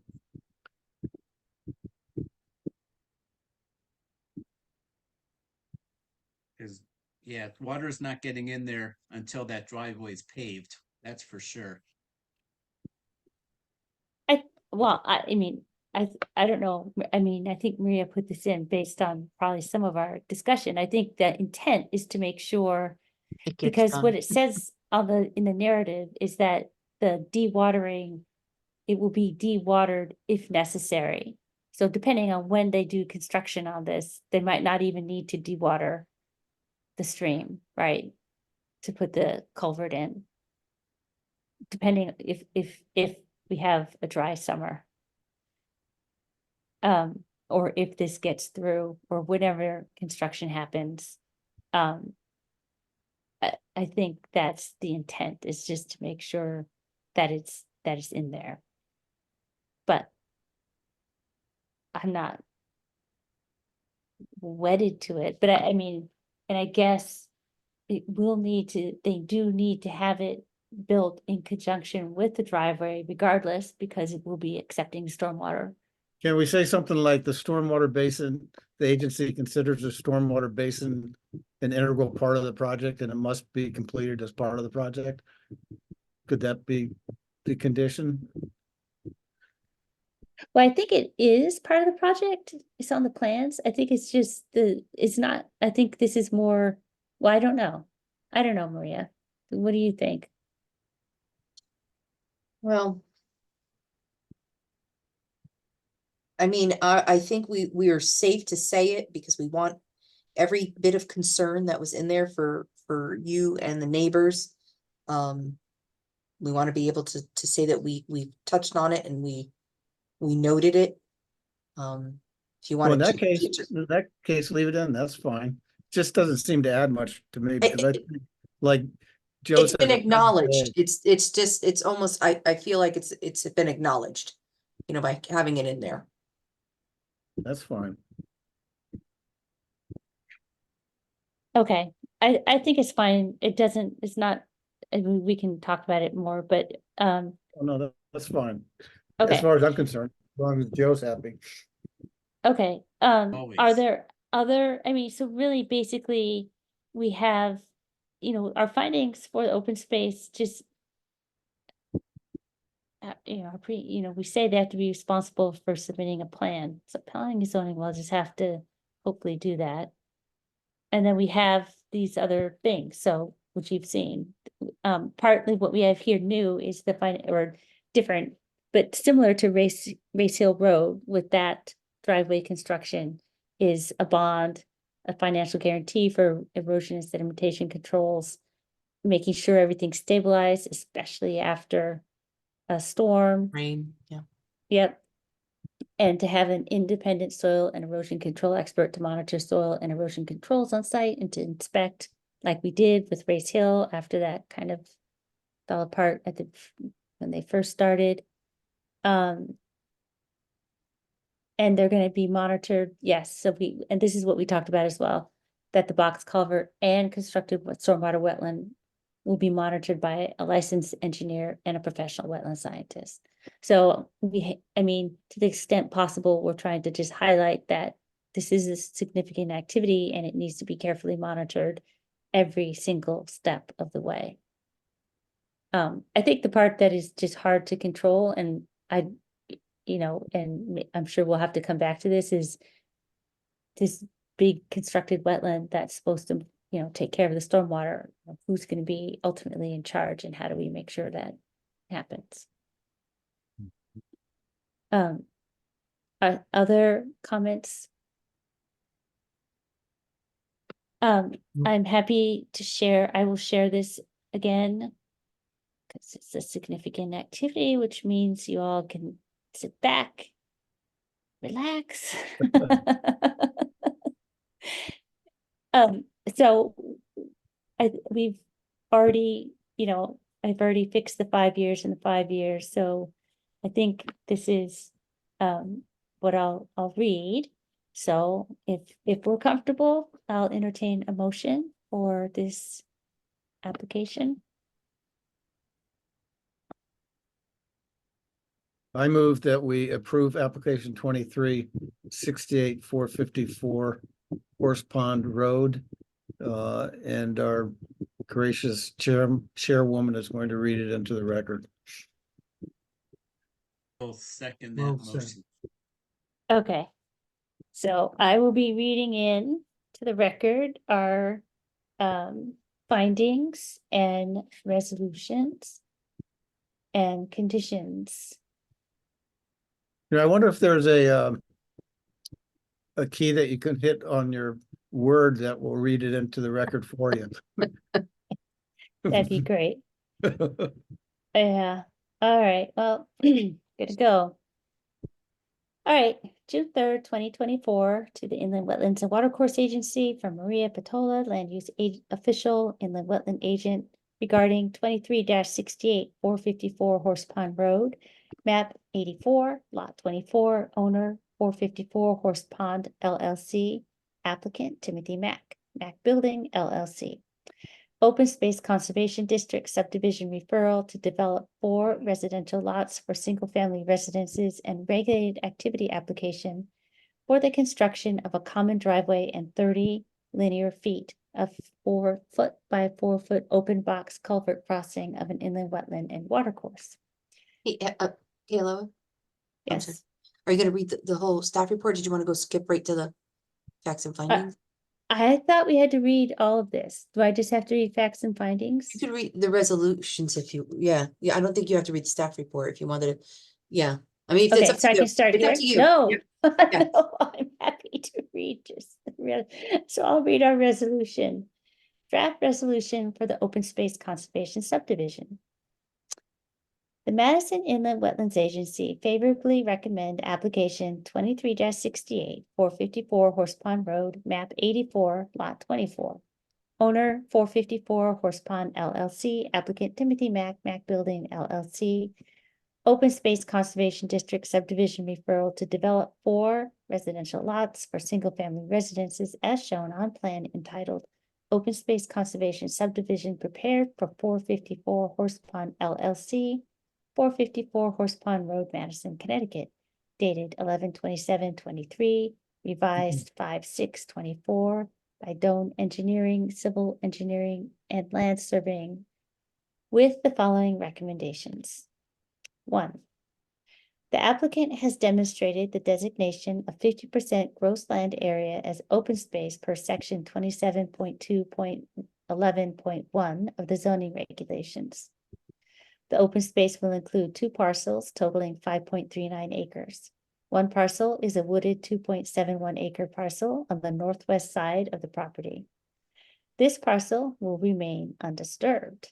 The second open space parcel is a 2.68 acre parcel, which is approximately half open field and half wooded, and is located on the eastern side of the property. The applicant proposes to construct a stormwater wetland in the field portion of the open space. The applicant shall permanently delineate the open space with identification markers marked at 30-foot intervals affixed to 4x4 wooden or concrete posts. 2. The applicant proposes to establish a homeowners association to own and maintain the land in common for the open space purposes intended. The western wooden parcel will remain undisturbed. The eastern parcel will include the open field and proposed constructed stormwater wetland. The applicant shall be responsible for submitting an open space maintenance plan for the association that defines the extent of mowing for the open field and maintenance of all wetland plantings. This plan shall be submitted to the agency's agent for review prior to the applicant filing the record subdivision map. 3. The applicant shall return to the agency for regulated activity permits for lots 2, 3, and 4 prior to any site disturbance on these lots. The following draft findings and resolution are offered with respect to the regulated activity. Facts. The Madison Inland Wetlands and Watercourses Agency received this regulated activity application 23-68, 454 Horse Pond Road, map 84, lot 24. Owner, 454 Horse Pond LLC. Applicant, Timothy Mack, Mack Building LLC. Regulated activity application for the construction of a common driveway and 30 linear feet of 4 by 4 foot open box culvert crossing of an inland wetland and watercourse on December 4th, 2023. The agency walked the site during a special walk meeting on December 16th, 2023. A public hearing commenced via Zoom platform on February 5th, 2024, was continued to the April 1st, 2024 meeting and further continued to the May 6th, 2024 meeting after receiving written extension from the applicant. Upon closing the hearing on May 6th, 2024, the agency began deliberations. Findings regarding the regulated activity. The applicant provided detailed presentation of submitted plans on the record at the February 5th, 2024 meeting and a revised plan submitted on the record at the May 6th, 2024 meeting. The Madison Inland Wetlands and Watercourses Agency has considered the application, supporting materials, and all documents and testimony entered into the record. The agency understands that their decision must be a determination supported by substantial evidence. The agency engaged a third-party consultant, Davison Environmental, to review the application materials, conduct a site evaluation, and provide expert testimony with respect to inland wetland impacts. Wetland function and value report from the applicant's wetland scientists and soil scientists are Richard Snarsky of New England Environmental Services has, in our opinion, adequately depicted the existing conditions of the intermittent watercourse and adjacent inland wetlands, and how the filling of 2,500 square feet of wetlands is not a significant loss and will not have a significant impact on the functions and values of the wetlands. Mr. Matthew Davison had several questions and comments following initial review of the application materials, including whether or not the introduction of plantings could slow lateral groundwater and surface water movement and whether the bridge would be constructed in place or prefabricated. Mr. Davison also commented that the crossing location appeared to be logically located at the point of narrowing, and the use of an open water culvert was preferred. He recommended the applicant provide details of the dewatering activities and that a survey of the crossing be performed. The applicant should also submit additional construction sequence details and specifics regarding both temporary and permanent impacts. Robert Doan of Doan Engineering, design engineer, explained changes made regarding their initial submission to address the concerns of the agency, the public, and the third-party review. Sanitary systems for lots 3 and 4 have been relocated outside of the 100-foot review area to behind the proposed houses, regraded the driveways, and posed a constructed stormwater wetland that meets the state's most recent stormwater quality manual.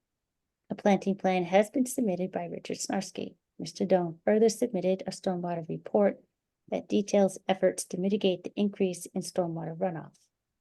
A construction sequence for the crossing has been submitted for the record, as well as an open space narrative stating that there is a 2.71 acre parcel on the northwest side of the property. This parcel will remain undisturbed. The second open space parcel is a 2.6 acre parcel, which is approximately half open field and half wooded and is located on the eastern side property. Resolution regarding regulated activity. The Madison Inland Wetlands and Watercourses Agency authorizes the regulated activity with the following conditions of approval to minimize impacts associated with the proposed regulated activity and to protect the inland wetlands and watercourses on this site. 1. The Inland Wetland Agency's agent shall be notified at least 48 hours prior to commencement of any regulated activity. 2. A financial guarantee for erosion and sedimentation control shall be submitted prior to commencement of any regulated activity in accordance with Section 14 of the Madison Inland Wetlands and Watercourses Regulations in an amount based upon the cost of materials and installation of said controls as shown on the approved plan plus 10% contingency. 3. At all times during site work and until soil areas are stabilized, the applicant shall install and maintain erosion and sediment control measures such as fabric filter fence, staked hay bales, or other measures deemed necessary by the agency's agent to prevent erosion and sedimentation impacts to the wetlands and watercourses. 4, erosion control and stabilization measures shall comply with the approved plan and the guidelines as established in the Connecticut Guidelines for Soil Erosion and Sediment Control, 2002, as amended.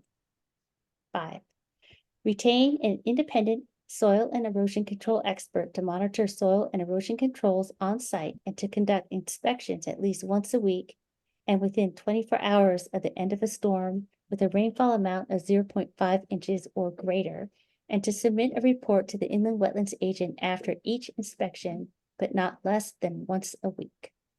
6, construction of the box culvert and constructed stormwater wetland shall be monitored by both a Connecticut licensed engineer and a professional wetland scientist. The applicant is responsible for notifying the agent's agent of the timing of these items.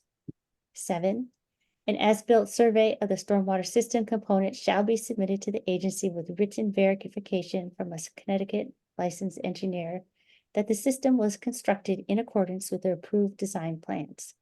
This submittal shall be completed prior to the applicant's request for a certificate of occupancy. 7, the constructed stormwater wetland shall be completed and stabilized prior to receiving site stormwater runoff. 9, the construction of the stormwater wetland and the installation of all wetland plantings shall be monitored by a professional wetland scientist. The wetland planting areas shall be monitored by a certified professional wetland scientist for a period of 5 years after installation to ensure viability. Areas with more than a 10% mortality of plants within the 5 years shall be replanted. The wetland scientist shall provide a report biannually to the agency's agent concerning the health of the plantings. All work and all regulated activities conducted pursuant to this authorization shall be consistent with the terms and conditions of this permit. Any structures, excavation, deposition of fill, obstructions of flow, encroachments, or other regulated activities not specifically identified and authorized herein shall constitute a violation of this permit and may result in permit modification, suspension, or revocation. In the event that any additional wetland or watercourse regulated activities are required as a result of other agency permitting to support the proposed activity, the Madison Inland Wetlands and Watercourses Agency reserves the right to reconsider the proposed regulated activity and may require modifications to minimize the impact to wetland resources. This permit shall be valid for a period of 5 years. Permit extensions may be authorized in accordance with Connecticut General Statutes 22A-36 through 22A-45 inclusive. The Inland Wetlands and Watercourses Agency renders this decision in accordance with the Madison Inland Wetlands and Watercourses regulations based on the following considerations. A, any temporary direct impacts to the watercourse proposed and potential indirect impacts have been mitigated through adequate sedimentation and erosion controls. B, while the filling of approximately 2,500 square feet of inland wetlands will occur associated with the watercourse crossing, this is found to be the narrowest location on site with the least impact on the adjacent inland wetlands and watercourse system. The applicant has chosen to utilize a 3-sided open box culvert to maintain streambed continuity and facilitate wildlife passage. C, the planting of native wetland species along the stream will enhance the quality of the watercourse and reduce impacts downstream. D, the construction of a stormwater wetland will provide both water quality treatment and storage of water quality volume associated with any additional impervious surface area of the proposed driveway. Okay.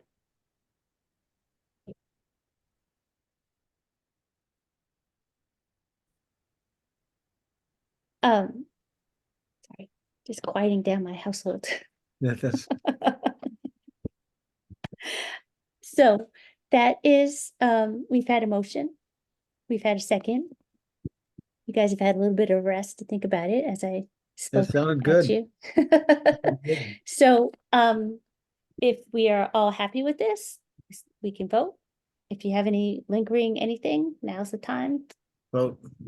All right, all in favor of our resolutions, in fact, and findings as read into the record? Raise your hand, say aye. Aye. Okay, everyone is unanimous. There's no abstentions, there's no nays. Okay. All right. So we are done with that application. Moving quickly along.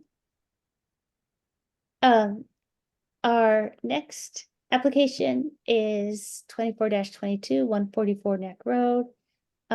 This is for a modification slash enforcement, but this is the application to extend this stone retaining wall within the 100 foot of an upper review area. This was received last time. And here's Mr. Mandel to chat. Is there any, you want to give us a brief overview? Sure. Chuck Mandel, agent for the applicant. This is a previously approved application. If Maria wants to put that plan on the screen, she can. For you, Chuck? Sure. Thank you very much. So there was an approved wall on the original plan. The wall had gotten extended during construction. If you zoom in a little bit, Maria, you can see we went out and we had located the existing silt fence prior to construction. So that silt fence has remained as the area of disturbance. There was some clearing originally. There was a cease and correct order early on. We had went out and located all the plantings, so all the plantings are in place, and I believe they are thriving. And the rock wall is, I believe the homeowner wanted to help his parents have a backyard. They're elderly, so he increased the grade along the approved wall. So if you look at the finished floor of the house, it's about 15.6. And then if you look at the top of the wall, that's about 15.5. So it's a relatively flat area for a lawn. And there's really not much else to say. It's all existing. And it was all the work that had been done is all within the approved disturbed area. It was just the wall had gotten increased in length.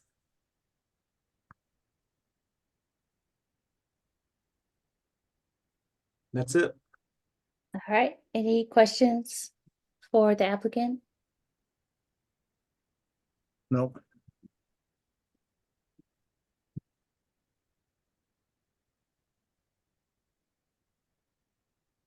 Yeah, I think, We talked about this the last. yeah, I think we talked about this.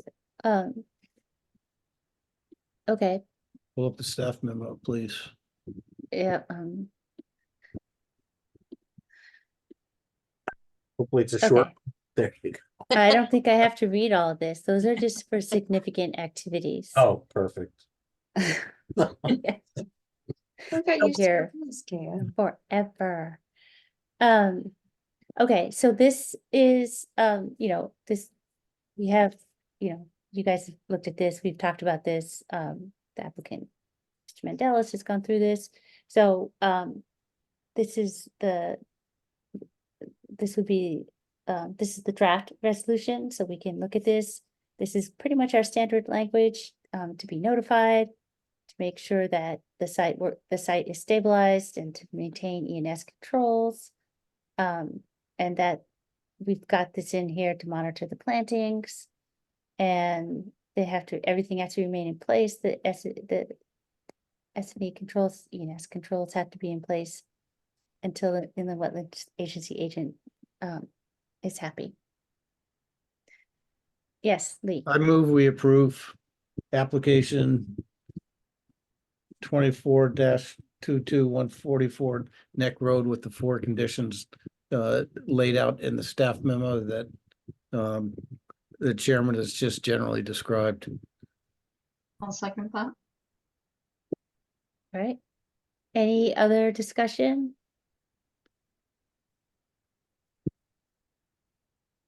Okay, all in favor? Raise your hands, say aye. Aye. Any abstentions?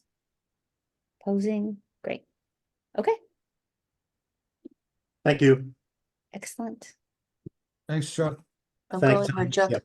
I'm up next, so I'll just stick around Okay, great. if you don't mind. Hate to lose your Yeah. spot. Oh, I see. Okay. So our next application, so we received this. So these are all ones that we received last time. So this is our first time really digging into them. This is application 24-23, 5 Shepherd's Trail. So go ahead, Chuck.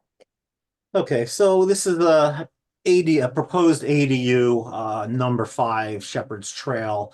Buck Hill is an old subdivision. It's been around for quite a while. It's right on the corner of Summer Hill and Shepherd's Trail.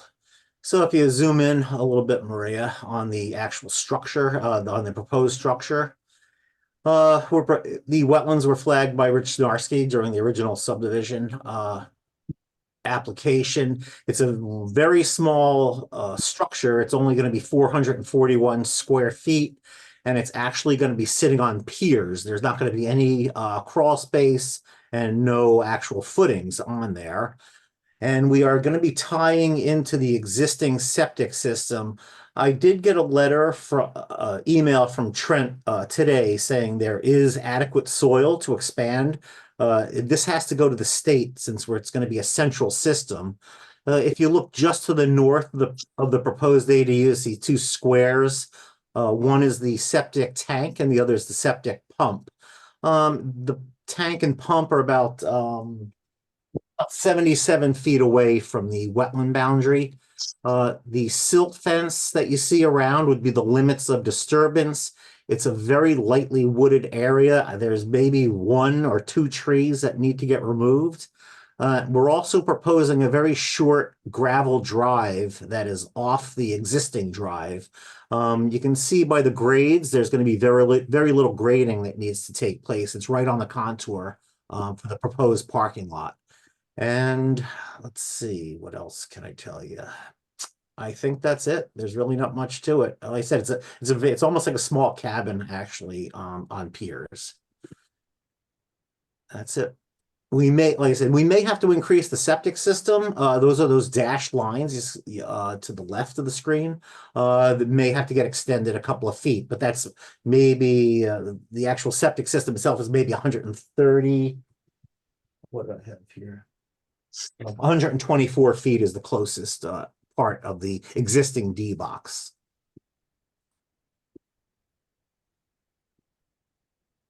That's And it. why is it positioned where it is, Chuck? I'm sorry, Lee? Why is it positioned where you proposing it be positioned? They wanted a little bit of privacy, but they also wanted it closer to the road. I believe he said his parents are elderly and they wanted to be up close to the house.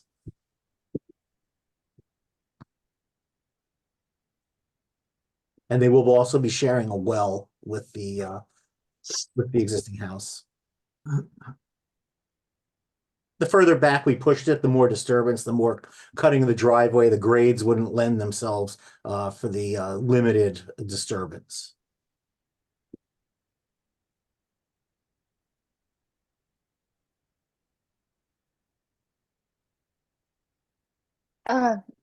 So I guess, and I need to pull up my plan, or is this wetland recently delineated?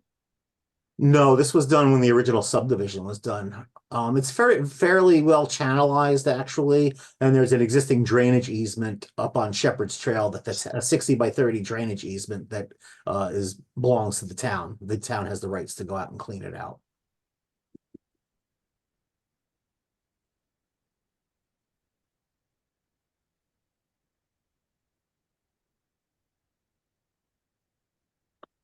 And can you describe, I mean, you said parking lot, but Yeah, so street. the proposed driveway is right off the existing drive, and that's going to be gravel. Does it tie into the one for the house or is it? Yes, it's going to be. So if you see the dashed line, there's that dashed line. That's the existing here? driveway. Yes, Okay, it's going to tie right into the existing, and that existing driveway is paved right now. okay.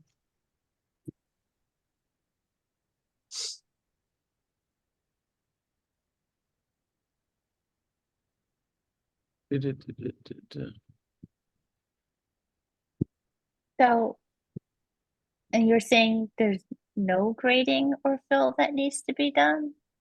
It's going to be sitting on piers, Kealoha. So there'll be piers, sonotubes set, and The framing of the joist will be sitting right on sonotube, so no, there won't be any grading done in there. Just very little clearing that shows where the silt fence is, just for construction. But they're not proposing any lawn. He just wants to maintain like a very rustic appearance, a Vermont cabin. And So is that indicated? There's- Well, There this, was plans, was there plans? I'm sorry. Was there building plans? I think there may have been with the submitted with the health department. There were. It's about 26 by 16. I said it's almost like a tiny house. what's between it and the wetlands, though, I guess is what. It's just lightly wooded. Oh, there are the plans. I'm sorry. Yeah, it's just lightly wooded, Lee.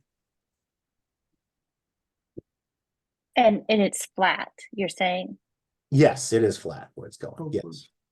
But the wetlands haven't been delineated since whenever this subdivision. That is correct. They have not been.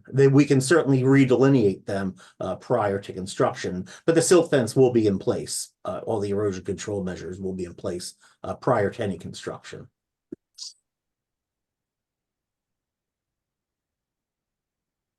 And I guess north of the existing house, what's, I mean, It's seems like lawn. pretty close. Go ahead. Yeah, it's all lawn up there now, fairly rocky. There's some ledge up there, so to avoid, there won't be any blasting that would be required. And then you have another structure just to the north of that, so there wouldn't be any privacy if it was up in there. It's a cleared lawn, actually, behind the house. And where's the 100-foot review? It's that dashed line. Oh, I see. Yeah. Yep. So so you're putting this entire structure within the regulated activity area. It's about 4. If there's a yellow line, so the corner of the deck kilo will be about 48.5 feet away. Right. But but everything is within it. It's That's within correct. the 100 feet. Right. The septic tanks are about 75, but the actual leach fields are about 125. Mm-hmm.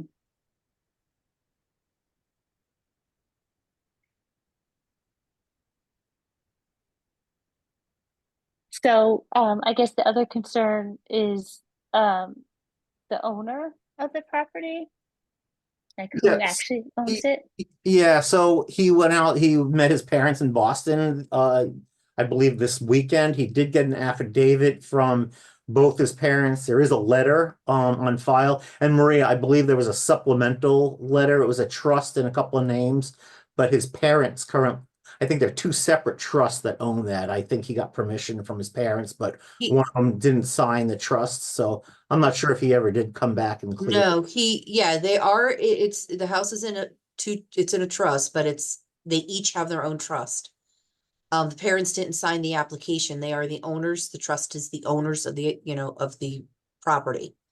So Yeah, go ahead. there was gave me one copy of his mother's trust.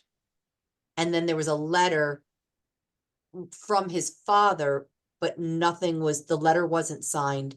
The application is not signed by them as trustees of the trust. And I don't have a copy of the father's trust. So yeah, there's just I did email that information to him. He didn't respond. This morning when I got it, he didn't respond back by the meeting time. Okay, I thought that, yeah, I looked at the letter from his father that gave him permission to act as agent. But it's not signed, so okay. either they have to sign the letter or they have to sign as the trustees.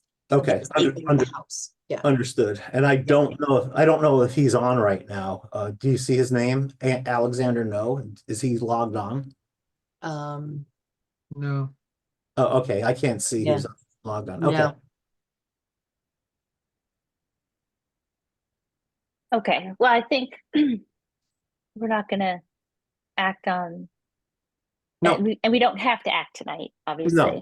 So we Understood. want to sort that out. And I Okay. guess Are there any other, since we'll be seeing this again next month for the agency members, are there any other, I guess, you know, just making sure that everything's on the plan. It would be great to have, I think it would be important to have the wetlands delineated Okay, because it's I been agree. decades and decades and decades, I think, several decades. And as we have found,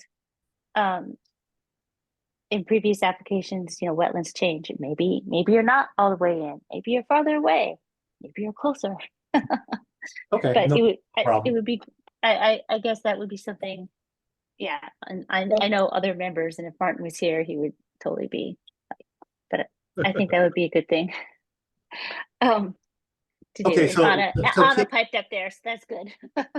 yeah, so Kealoha, so sometimes the agency will allow the surveyors to go resurvey the line back in, or based on what you just said, I'll have a soil scientist go out there and mark them. Yes, Okay, we want a not a- wetland, not not a a, problem. we don't want the old delineation, we want a 2024 delineation. Okay, no problem. I'll have someone go out there and do that. Okay, no problem. And is there anything else from the agency or Maria, anything else that you'd like to see? Yeah, I'd like the application, you know, completed, so it's either signed by them. I told them they can sign a copy or, you know, and then get the letter signed as well. Okay, I will have that taken care of. Yeah, I mean, I understand that he's there. When I had originally asked him for copies of the trust, because I spoke with him, I said, are you a trustee? You know, he technically doesn't have any right to be applying to do this. So whatever their intention is with him is fine, but I need it to come from the actual owners. Yeah, I didn't notice that letter wasn't signed. I read the Yeah. letter. I didn't Yeah, see. it's just a, Yep, like a- okay, yeah, not even a PDF. It looked like just a Word document that. okay, So, not a problem. okay. All right, Okay, I'll see you all next right, month. thanks. Okay, Oh, great, Thanks, Okay, Chuck. thank you. thank you. Okay, have a Thanks, Chuck. All right, our next application is 24-24, 26 Opening Hill Road. Is this still Chuck? No, No, oh, we have someone new. Exciting. Oh, it's Bob Doan. Okay. yeah, 26. Yes, Yeah, we it got is. Bob Doan for the next two. Like, Not the who's Chuck this? show anymore. I know. Okay, great. Okay. So I know we talked about this briefly last time. I think this is, oh no, we didn't. This is the driveway. Anyway, go ahead and tell us about yourself and application. Good evening. I'm Bob Doan. I'm here on behalf of Tim Mack. And this is regarding 26 Opening Hill. And it's a lot that I think you guys looked at about 3 years ago, maybe. Walked the site, and it's a rear lot, and there's one location for the driveway to go through the lot, and that's where we put the driveway. It's the same location that Anderson showed on their plan 3 years ago. And we've carried it through health. We have health approval. And last month it was received, and and that's about it. That's there we go.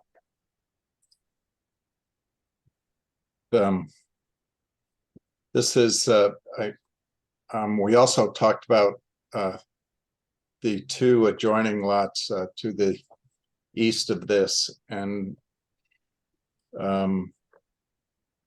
the lot immediately adjacent to this property on the east is no longer going to be developed. That's going to stay as is, but we can't change the property line. So we have the driveway as close as we can to the property line, and that puts it as far away from the wetlands as we can. We do have some grading that's required for the driveway to get a reasonable grade. It will be a paved driveway. I should have put proposed paved driveway. Because of the grades. And thinking about snow removal, in case we get snow again sometime, some Ever. winter, ever. If it ever Um, snows, if it ever If it snows snows again, again, yeah, so with the where might that go? it will be side cast from the driveway. You don't accumulate with a long narrow driveway like this. You don't push the snow to the end, if you will. Okay, It's side cast with a typical pickup truck plow.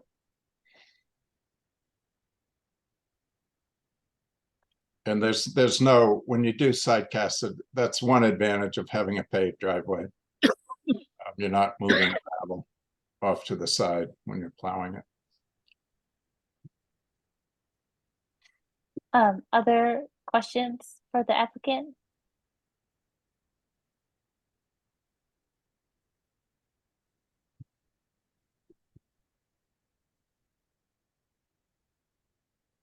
Very quiet. No questions. Almost. Oh. Everyone's all set. Staff memo. So I think this is our, can everyone see this? I did this right. So we can act on this if we would like. That we've, I know some of us walk this, this is pretty basic. These are the two, we can add or amend. The current draft resolution is our standard to notify the inland wetland agency's agent to 48 hours before doing any regulated activity. And then to make sure that we have also areas are stabilized with hay bales, etc., as needed, and that the location of the filter fabric fencing that shall serve as the limit of construction activities, which again is our kind of standard. Is there anything else that we need to consider, or anyone has questions, comments? No, it looks good to me. Okay, well, entertain a motion. Well, I'll do this one. I move that we approve application 24-24, 26 Opening Hill Road with the two conditions outlined in our draft resolution, that the inland wetlands agency agent will be notified, and that take care of these, make sure that everything is stable, the soil is stabilized throughout the duration of construction I'll as second. outlined. Okay. All right, all in favor or any discussion? I'm rushing us. All right, all in favor? Raise your hand, Aye. say That's what aye. Aye. Aye. Any abstentions, opposition? Okay, so Thank you very this- much. Appreciate You're it. welcome. And Although I assume we're seeing you You said shortly. you- you'll see me momentarily. Yes, okay. So application 24-25, 546 Opening Hill Road.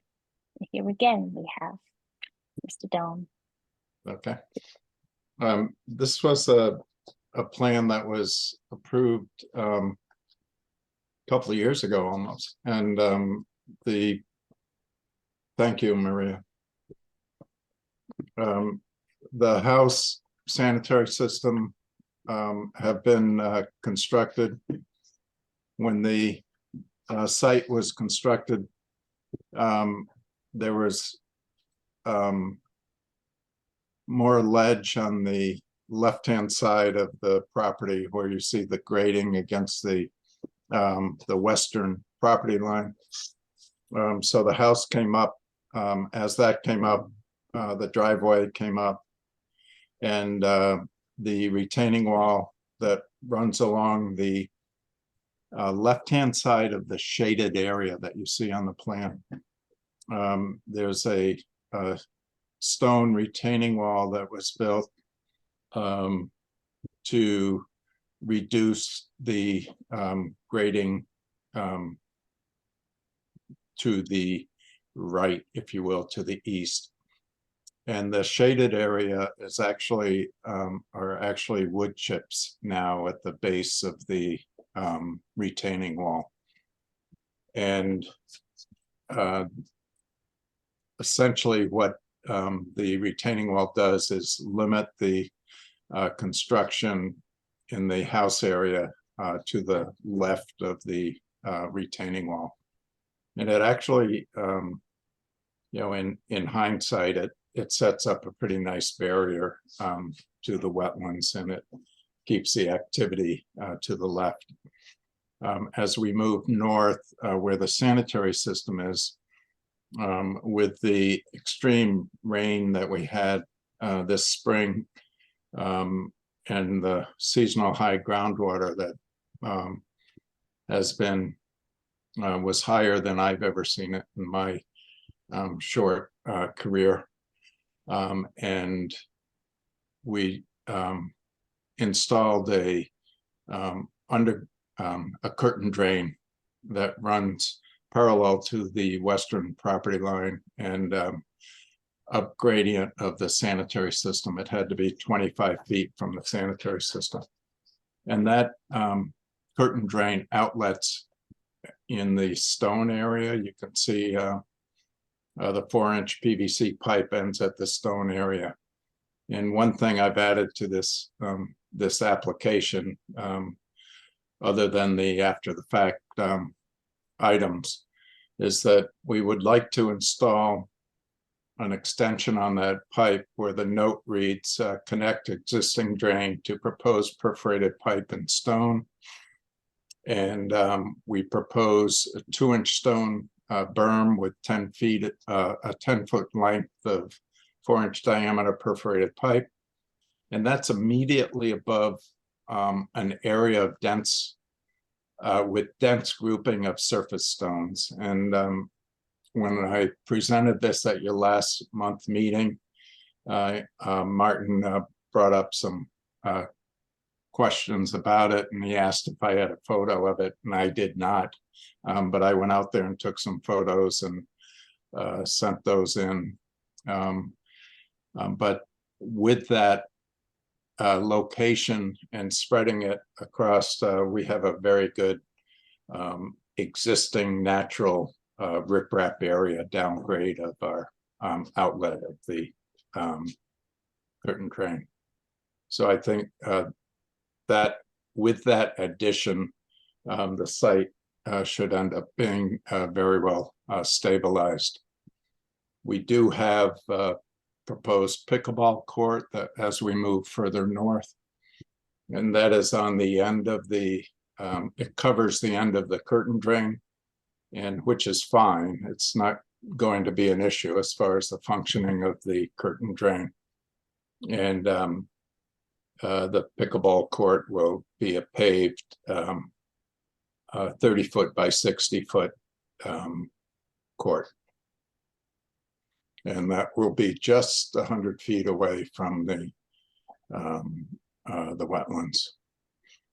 One thing I noticed as I'm talking away here, we do have silt fence on the right-hand side of the wood chips, the shaded wood chips, and that silt fence is still there, and I would recommend that it stay in place, even though we have the wood chips, stay in place until we get a grass growth established on all the disturbed areas, which are shown.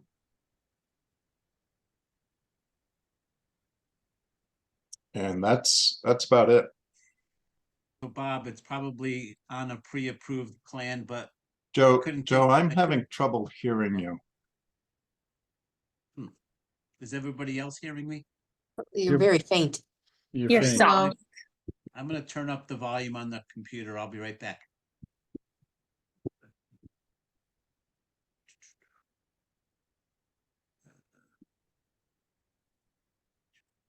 I thought it was just me, Joe. Yep.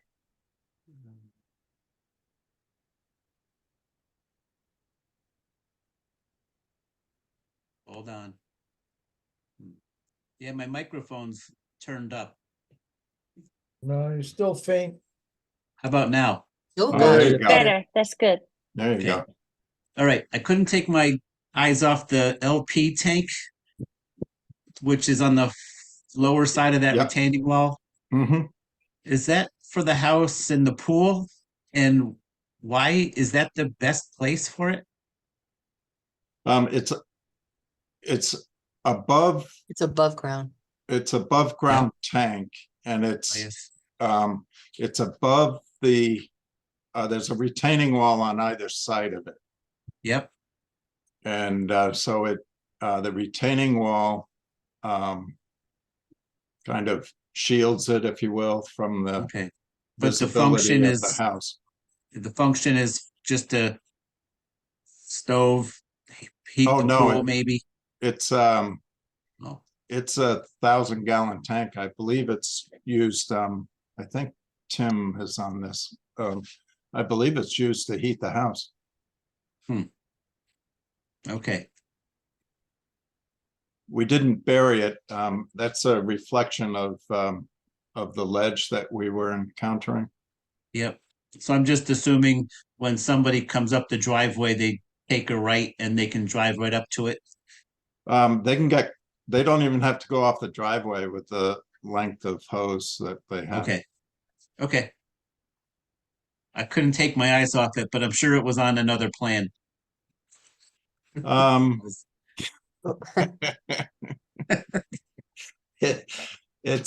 It's a, yeah, it was only on the plan that you received last month.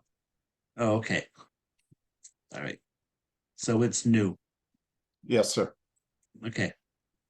Did you talk about the gazebo and patio pool? That's all just. Oh, or no, I didn't. I'm sorry. We also have a 20 by 20 gazebo and a 18 by 28 foot pool. They are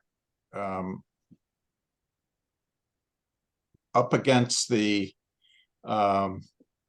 setback line on the left-hand side of the proposed structures. And we are almost outside of the 100-foot review area, but not quite. You can see the darker dashed line is our 100-foot upland review area. And those are, the grading has already essentially been done. Obviously, we have to dig out for the pool, but the gazebo will be on. And the pool's not a full, the pool's not a full in-ground pool, right? Correct. Yeah. Yeah, it's a partially Max submerged. It's speed. essentially an Oh, above thanks, ground Tim. pool. There you are. Yeah, sorry, I didn't know how to get myself unmuted here. Technology challenged. It's only partially submerged, right? Or It's only submerged 2 feet in the ground. Yeah, it's built in, but it's basically an above ground. It's a fiberglass pool that you can bring the patio up to, but it's not all the way submerged. It's not an in-ground pool. Thank you. And to clarify on the gas, it is propane heat source. It's a 500-gallon above ground tank, and it supplies the heating and cooking for the home.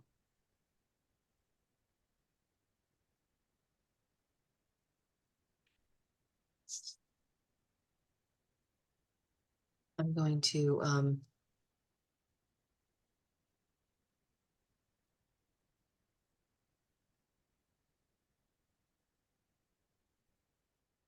So the pickleball court, Yes. obviously that's paved. So is all of that, any of that runoff that's getting collected and into the curtain, the curtain drains right under it? That's all. Anything running off from that is going to be captured. No, that will be sheet That flow would that just sheet flow. Okay. discharges down the hill. Okay. The And curtain drain, we do have stone coming to the surface on the curtain drain. We will get some surface water picked up by the curtain drain. But the main function of it is to intercept the groundwater. The pickleball court will have a slight pitch from west to east, and which will give it a sheet flow off of the pickleball court to the east. And that's going to be vegetated? Yes, it'll be vegetated downgrade of the pickleball court. Mhm. No reason to take any more trees down on that side at all, on the downgrade side. But we will seed the disturbed earth with lawn area. And are there any other trees coming out for the gazebo or the pool? No more trees Well, have to come that's out all. for that. Okay. And then I was reminded that there's a planting. We've had wetland plantings. Mhm. Is that Yes. Mhm. okay? And Those are in. Yes. Mhm. those are in. Yes, Okay. And they've that's been on in our for, they've been in for a little bit now, yeah. okay. And that's on our original Yes. application. So do we need to add that if we on this one, or is this Well, what I did was we produced a new plan that is an as-built plan, and so we showed everything that was done. okay? And since the plantings were done, we've obviously showed that. Okay. And right, and there's a monitoring plan. It's our standard 3 years. Yeah. Okay. Mhm. Yeah. All right. Other questions for the applicant?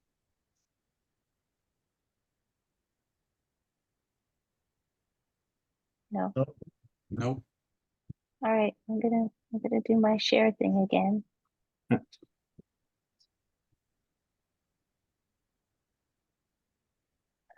Let's see. Did I get the right one? Yes. Yes. Okay. So for the agency members, this is those. There was a kind of a brief review, and we've talked about, like we've talked about all this now. This is the draft resolution. Again, looks pretty similar to what we've seen for our other standard applications, notifying the agency's agent and then making sure that all the soil areas are stabilized and that the filter fabric fencing is also the limit of construction activities.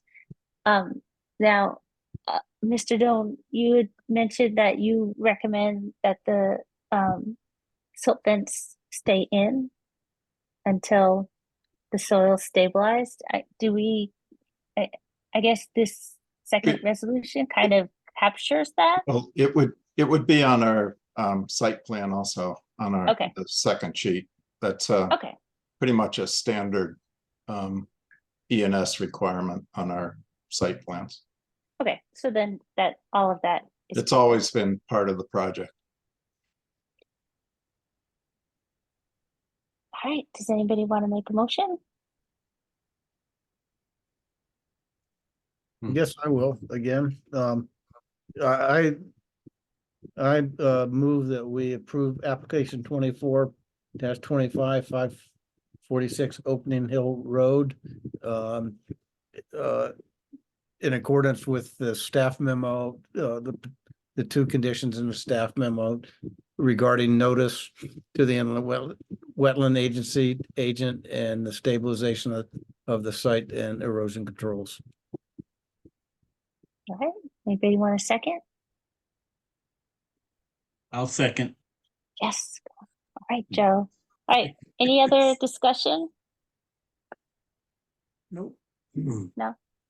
Nope. Okay, great. All in favor of approving application 24-25? 546 Aye. Opening Hill Road, raise your hand, say aye. Aye. Any Aye. opposed? Abstaining? No, excellent. Great. Thank you Okay. very much. Thank you, Thank you. commissioners. Thanks for Appreciate all speaking your up, time and Joe. effort on these applications. Thank you. Yeah, Done. get to hear lots from me. Okay, Good night. good night. All right, so next on our agenda, we have enforcements. So first up is, well, we have one enforcement, that's 129 Green Hill, but we have tabled that till July in Yep. order to kind of check back and see how things grow in over the growing season. So we will hear back from them later. And then we have a show cause hearing at Harbor Avenue, where there's been some work done in and around the wetland area. Like pretty significant work. And there's been Maria did a cease and desist. And I guess, I could show you photos. I could tell you what it's about.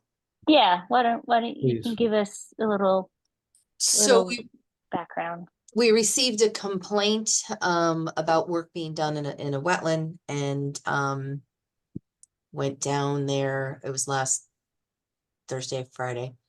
And it was last Thursday. And there was in fact work being done. I wasn't actively anything being done. It was their truck was there, the equipment was there. I spoke to the homeowner, so I'm just gonna bring up a let's see, some of these people, I'm just gonna give a permission to talk to the neighbors. But I'm gonna explain it first. So 145 Harbor Avenue is having work being done, and they are located right here. Ooh, actually, I want to share my screen. That would help.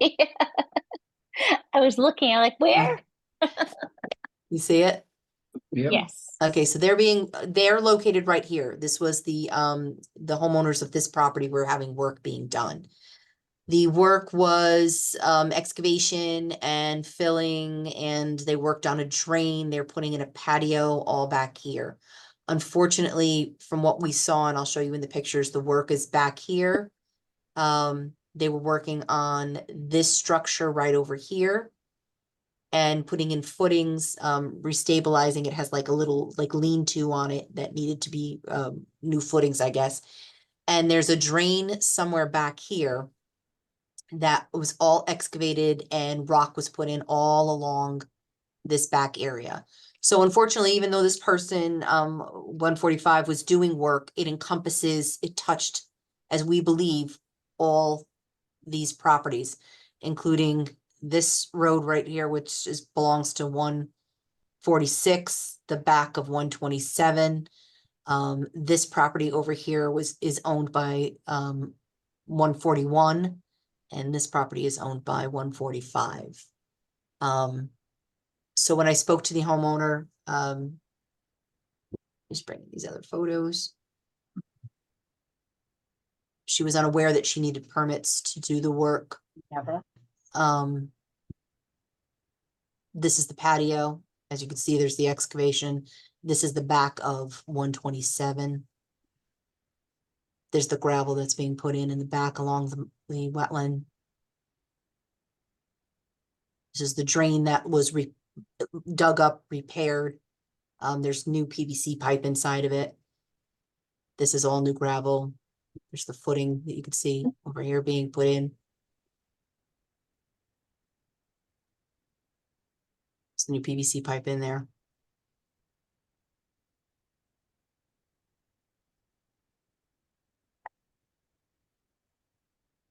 So I spoke to several of the neighbors after we sent this cease and desist letter. It encompassed, a lot of these properties. Some of them weren't aware, the work was being done on their properties. I think I have on the line right now, Mr. Drago.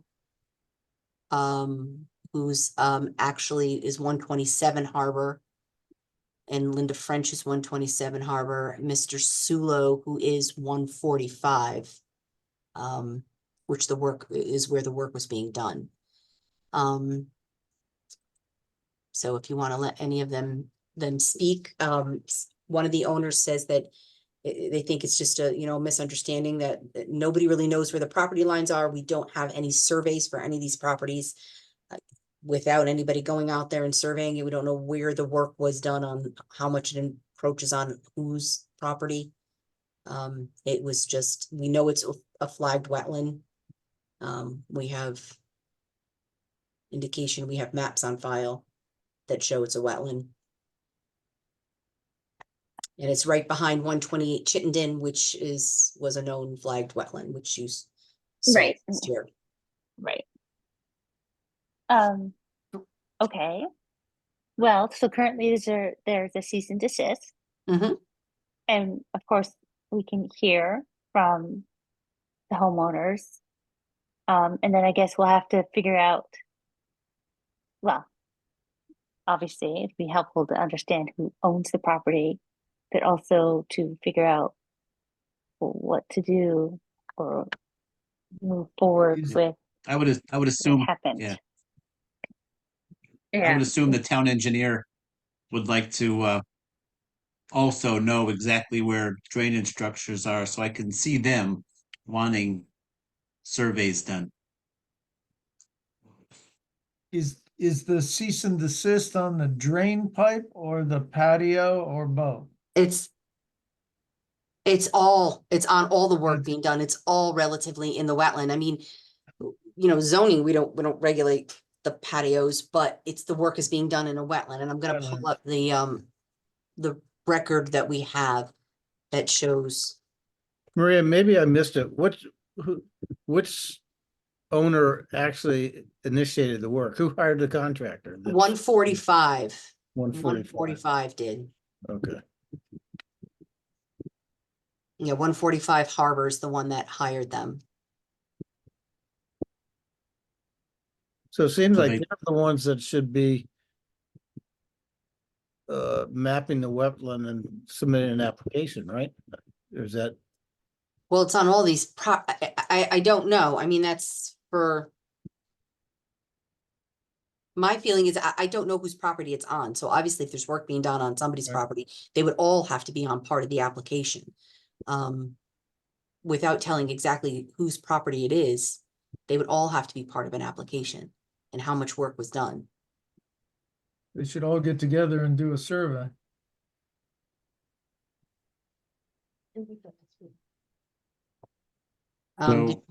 Did you Yeah. want to let any of them speak? I mean, the Sulos are Yeah, here. I didn't know if are you Yeah. pulling up a wetland map? Yeah, they or- can speak while I'm trying to pull up the map. Yeah. Okay, yes, I'm happy to, we'd be happy to hear from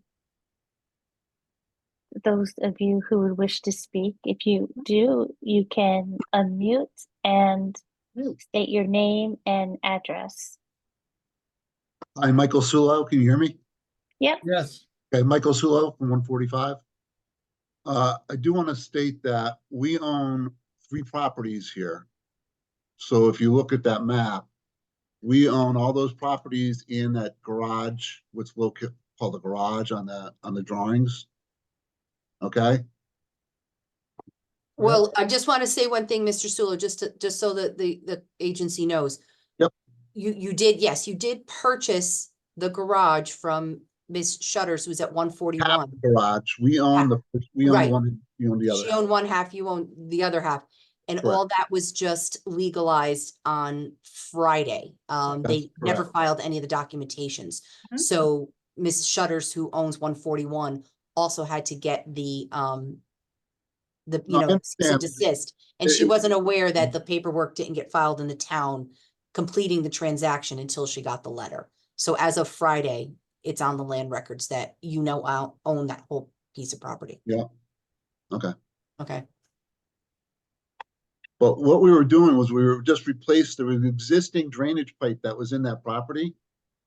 that was full of dirt and mud and stuff that was getting into that drain in the back and going down the pipe and clogging it. So we were just trying to repair it, to be quite honest with you.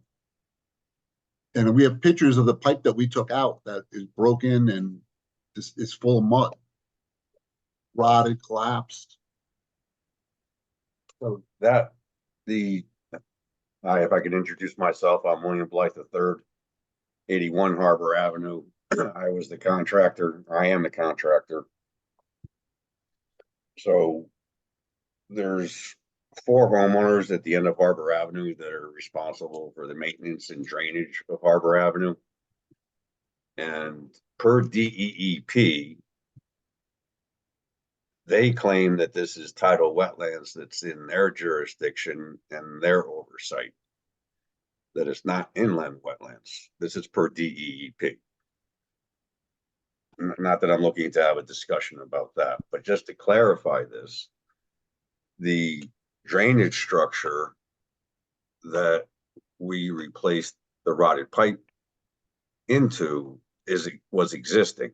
We did not install that. We did not excavate the 18-inch HDPE yard drain. That was installed years ago as a drainage setup for storm drainage for the tidal wetlands, and it has a 6-inch PVC pipe that then goes down to a street catch basin, to another catch basin that then has a 6-inch pipe that discharges through the seawall to Long Island Sound. And as part of a DEP mandate and permit, due to the owners that initiated this complaint when they bought the property at the end of Harbor Avenue, and were upset that sometimes the road floods during high tides combined with rainstorms, they then contacted DEP, which mandated an engineered plan drawn, and the 4 homeowners had to spend a substantial amount of money to redo the catch basins, change some of the piping that was on the Long Island Sound to the seawall, to extend it out into Long Island Sound farther with a tidal boot instead of a check valve. Nonetheless, it didn't accomplish anything because the road still floods, as it always will, because as we all know, water only drains uphill. So this homeowner continues to, unfortunately, just raise concerns when work here is getting done to the benefit of the neighborhood. So under this DEP mandated permit, with the fact that they're saying that's tidal wetlands, a condition of their permits and a mandate to these 4 homeowners is that they constantly monitor, clean, and do any improvements to make the existing drainage system fully functionable to its engineered degree. So this yard drain that's at the back of Mike Sulo's property that borders the tidal wetlands had the old, if you've ever seen it, the old steel corrugated pipe coming into it that was within a drainage swale, picking up the surface water from the tidal wetlands, and it was all collapsed, rotted, that was actually allowing mud and weeds to get in the 6-inch pipe, which was clogging it. So in adherence to the DEP mandated permit, Mike Sulo, to be in adherence with that permit in conditions, Bill, replace. do you have a copy of this permit? We do, yeah, not handy, but we do have one, yes. Okay. So we simply replaced existing pipe.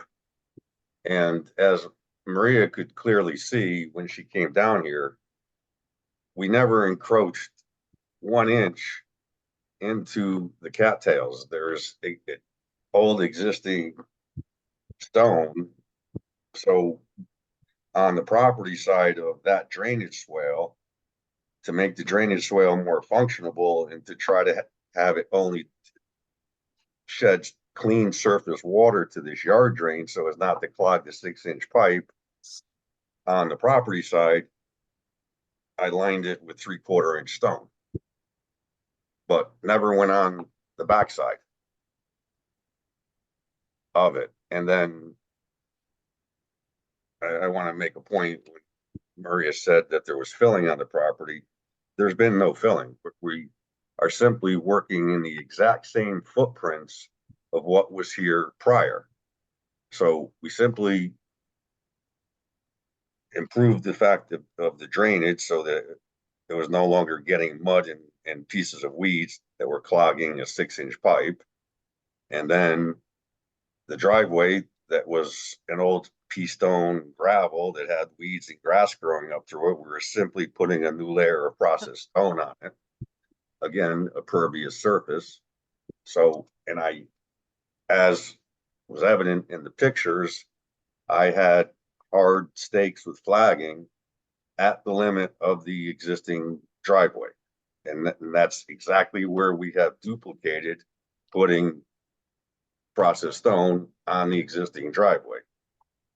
The patio was existing. It was an old fieldstone patio going back to the 1950s. It was all cracked flagstone that had weeds and grass growing up through it. So the flagstone was replaced with a pervious paver patio in the same footprint.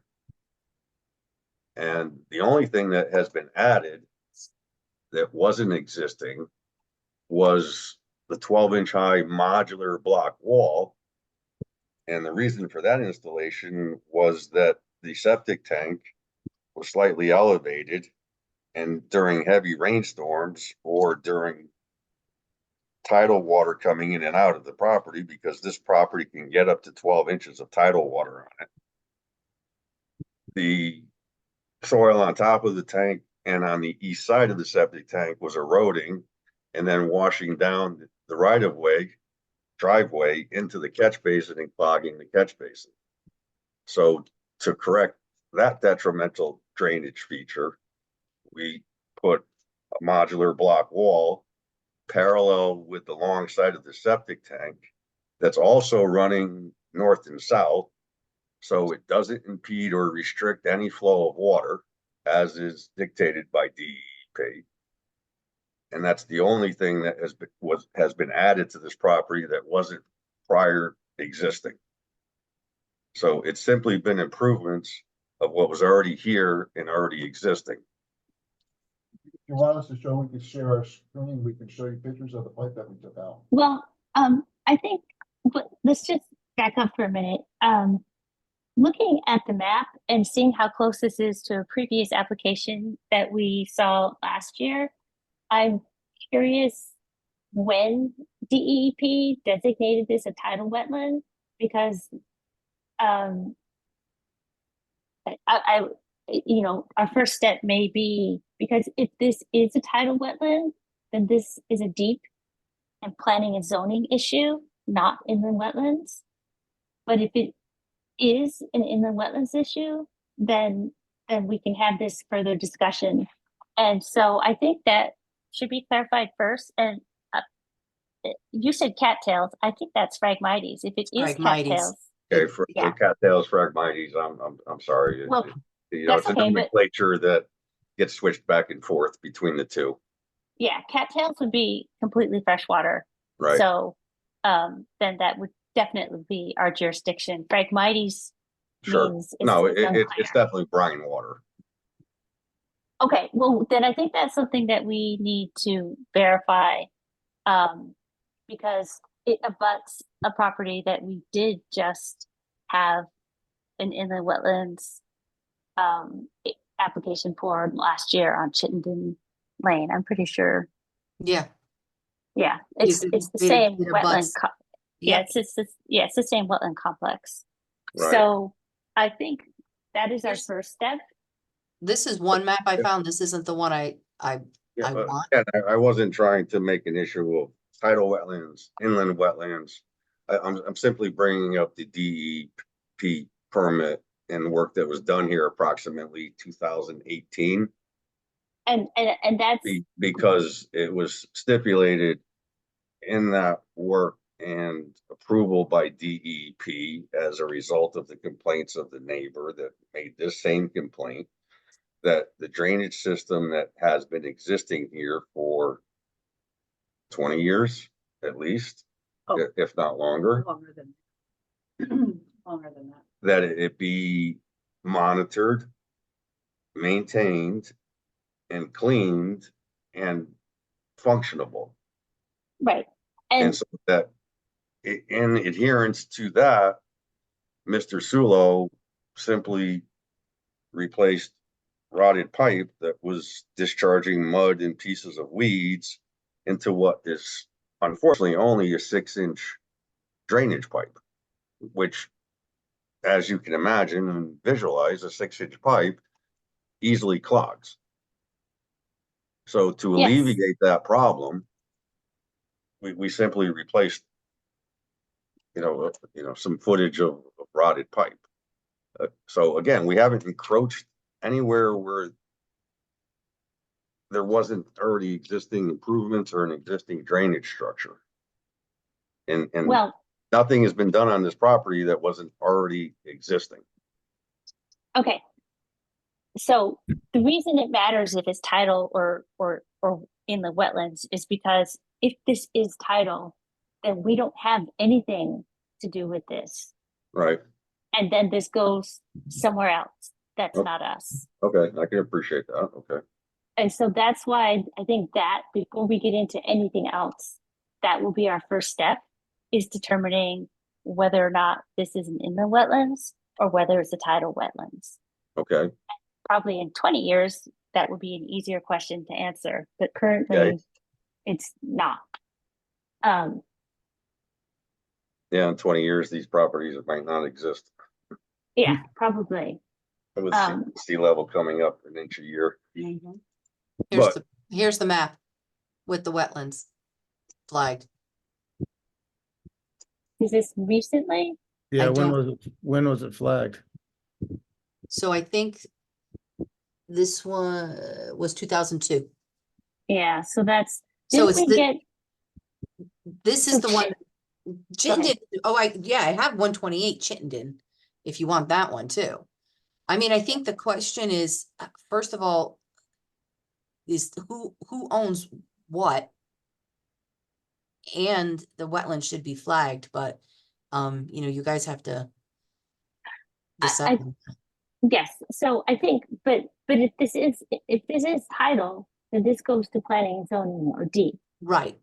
So I think that is the first thing that we figure out. And I don't know if Chittenden, they just flagged theirs, but when they reflagged that, that's where they got into the issue, right? Because that reflagging, they figured out that a whole bunch of their property was now in the wetlands.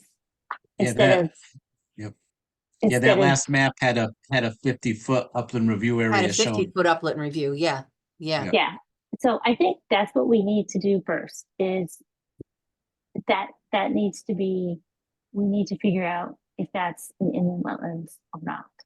And I don't know if that, so at this point, Maria, I don't know who does that. Is that Harbor Lane people? Is that? What do you mean? Who? Hold on a second. Let me just show you this one. This is the one that you were talking about, Kayla.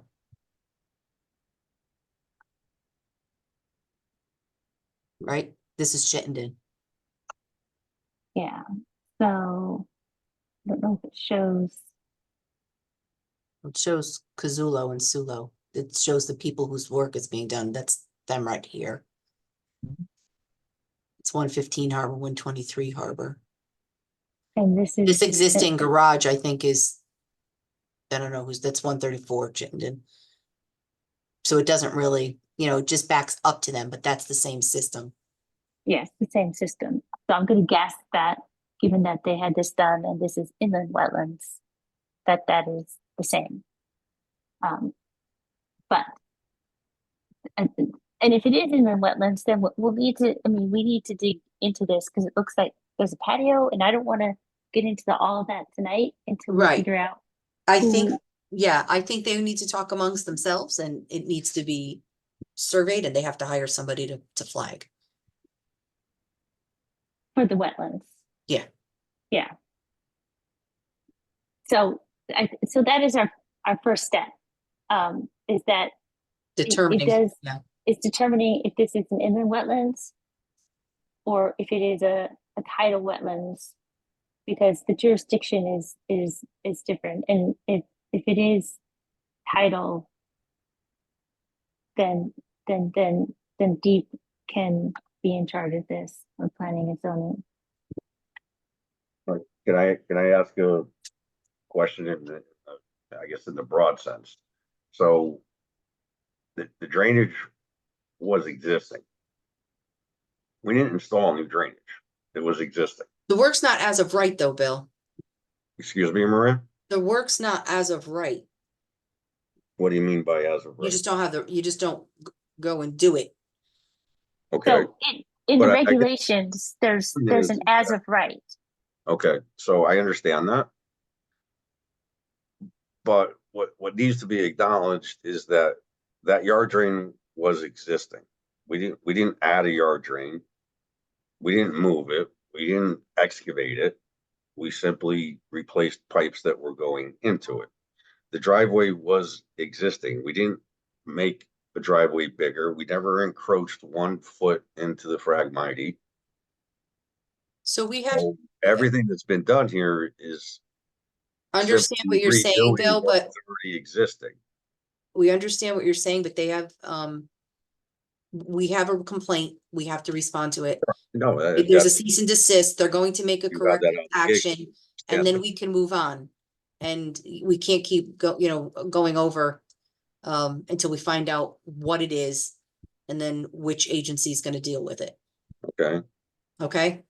but if we haven't changed anything, Maria, I guess this is my point. There's other, it's not just a matter of the drain. It's, there's work done to the garage. Sure. There's a patio, so it's a lot. And as soon as we Okay. find out what it is we're dealing with, then we can figure out what gets permitted and what doesn't. Okay. Okay? No, but I mean, it's just my point was everything that we've talked about, except for And, yep, 12-inch modular high block wall was already existing and it's just being replaced essentially with new. So I think, we don't need to talk at cross purposes. Anytime you're working in a regulated activity, and if this is indeed in the wetlands, then Sure. anything within 100 feet is a regulated activity. Even if there's something existing, this isn't an as of right type of thing. So you would need to Wouldn't back. need to come in and say, right. We need to we're do this putting work. a There new needs to be an processed effort. stone surface on the existing footprint of the driveway, and then it needs to be discussed and Mm. permitted accordingly if it was necessary. Yes, and it looks like there's a patio. I mean, it looks like there's work done. So anytime. Oh, no, work- we're not denying. Right, Again, So- exactly within the same footprints of what was existing. but you have a big crane back there and there's soil and erosion controls that go in when we have in the wetlands work, which is why this stuff generally comes before us. Sure. But so I think our first step is to figure out who you get to talk to about this. And Okay, that is figuring out if this isn't in the wetland. So we need to get that. It needs to be surveyed. So I guess it's 145 Harper Avenue would need to have the wetlands delineated and flagged. And then with a wetland soil scientist, and that wetland soil scientist will be able to say if it's tidal or if it's in the wetland. And based on, this application we had from last year, right north of you, this whole system looks the same. You're abutting it. I'm gonna guess that you're gonna see yes, but I don't know. But So that's the next step. And you guys can talk to town staff and figure it out. There's lots of wetland scientists around who work with people in town to get wetlands delineated, but that's what needs to happen. And the cease and desist order will have to stay in place until this so, is. sorted out. if I can just understand this, what's the reason for the wetlands delineation if the wetlands hasn't been encroached upon? Because we need to know, Need to know that for sure. we need to know what type of wetland it is. Because it matters whether you come to in the wetlands or if you go to planning and zoning in deep. Mm-hmm. Because we don't know that right now. Currently, it looks like at least the map that Okay, I. this is this that- is to address who ultimately Who's gonna takes a look monitor at this this, further. yeah, who's gonna It's- monitor this activity? It's not that That's- we approached into the wetlands, you're looking to have the wetlands defined. Right, because even if you didn't go into the wetlands, for inland wetlands, there's 100-foot regulated activity. No, I understand that, right? Yeah, so if it's so even if you didn't go in, you would still be under our jurisdiction Sure. within 100 feet. And that's all we need to figure out, is if you're with us or you're with planning and zoning and deep. Okay. Okay, so did you want to make a motion to uphold and amend the order so they get it flagged? Sure, let me pull up my. Can I Oh, ask more question? You Yeah. sure? So obviously from the footprint of the garage that was jointly owned, but now is owned by Sulos. Yes. Obviously, there was a driveway existing in front of that garage. So for the sake of access and the fact that this is a dead end road that actually people come into the Sulo property to turn around because there is no turnaround at the end of Harbor Avenue. So for the sake of the neighborhood and actually safety, can we just finish spreading the process in the driveway in front of that garage so that it's an accessible area? I got down there. I got down there with the car. Erin got down there with her big gigantic SUV. We got down, we got up, we turned around, we were fine. Stay, no cars parked at the two beach houses or the neighbor that complained. Can we cover the septic tank? What? Cover the septic tank?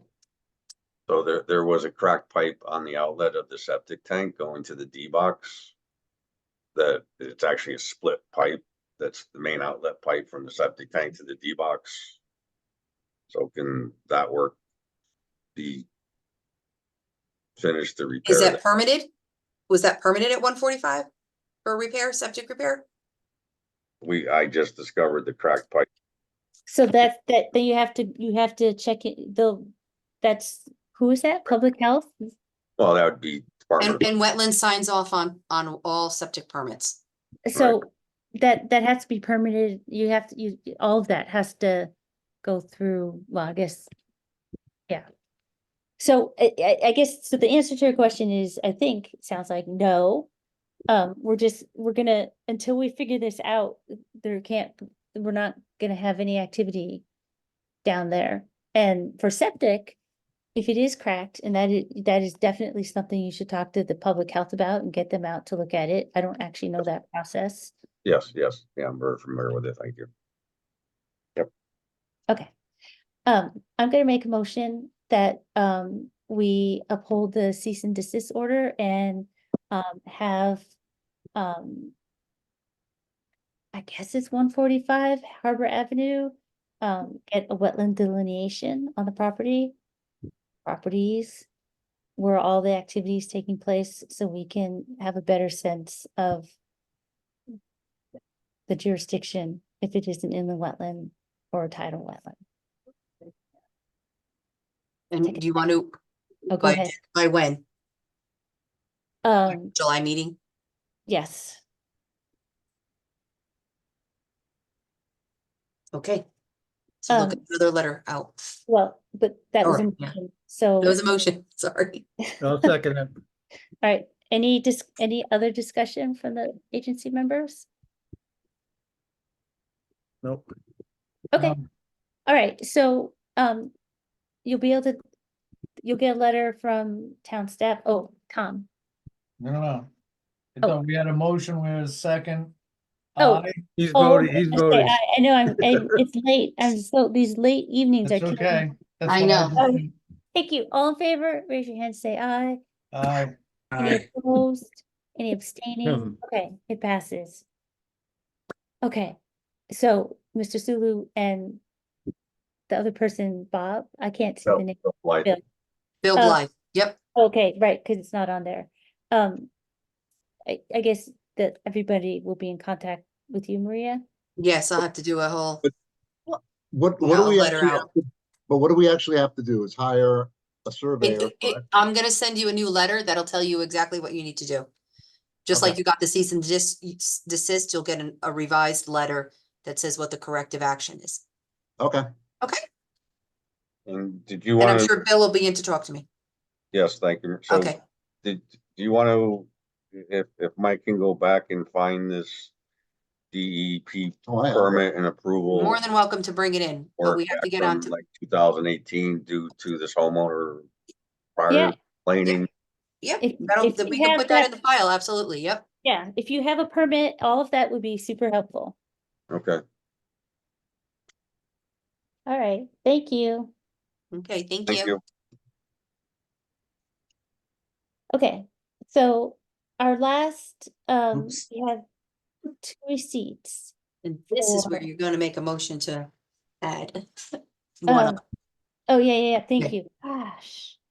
Okay, I am gonna make a motion right now before I forget to amend our agenda to add a new application for receipt, which is 241 Neck Road. I'll second it. Thank you, Lee. All in favor of this amendment of the agenda, raise your hand, say aye. Aye. Aye. Excellent, thank you. Okay, so we have unanimous decision on amending the The agenda. agenda. Like, we used to go to 11. I should be able to make No, come on, we're trying to wrap it up before. I know. Okay, so what we have for receipt is, I'm gonna start with the order that it's here, and Neck Yep. Road will be last. Is we have, well, we have 2. We have 27 Sunrise Lane, which is tree removal, and we also have Boston Post Road and Maplewood Lane for tree removal. If you looked at, and again, these are for receipt, so this is a time for us to decide if we want a site walk, if we think we know if it's significant activity or not, we can always postpone that decision.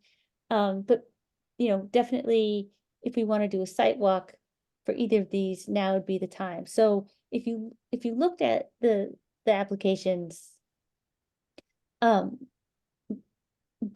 of them, I think, it looks like from the maps that they have, I guess I would, one thing we might recommend is maybe slightly better mapping. Is that some of these trees that they want to remove are actually in the wetlands. Not just adjacent to, but certainly in or close to. I guess, some of the notes I had, there's, at least on Sunrise, there wasn't any ENS measures listed. It's unclear, what they're gonna do, and the same for, I guess, Boston Post Road, Maplewood Lane, they want to bring in a crane. I mean, these are, both of them seem pretty significant with respect to the tree removal.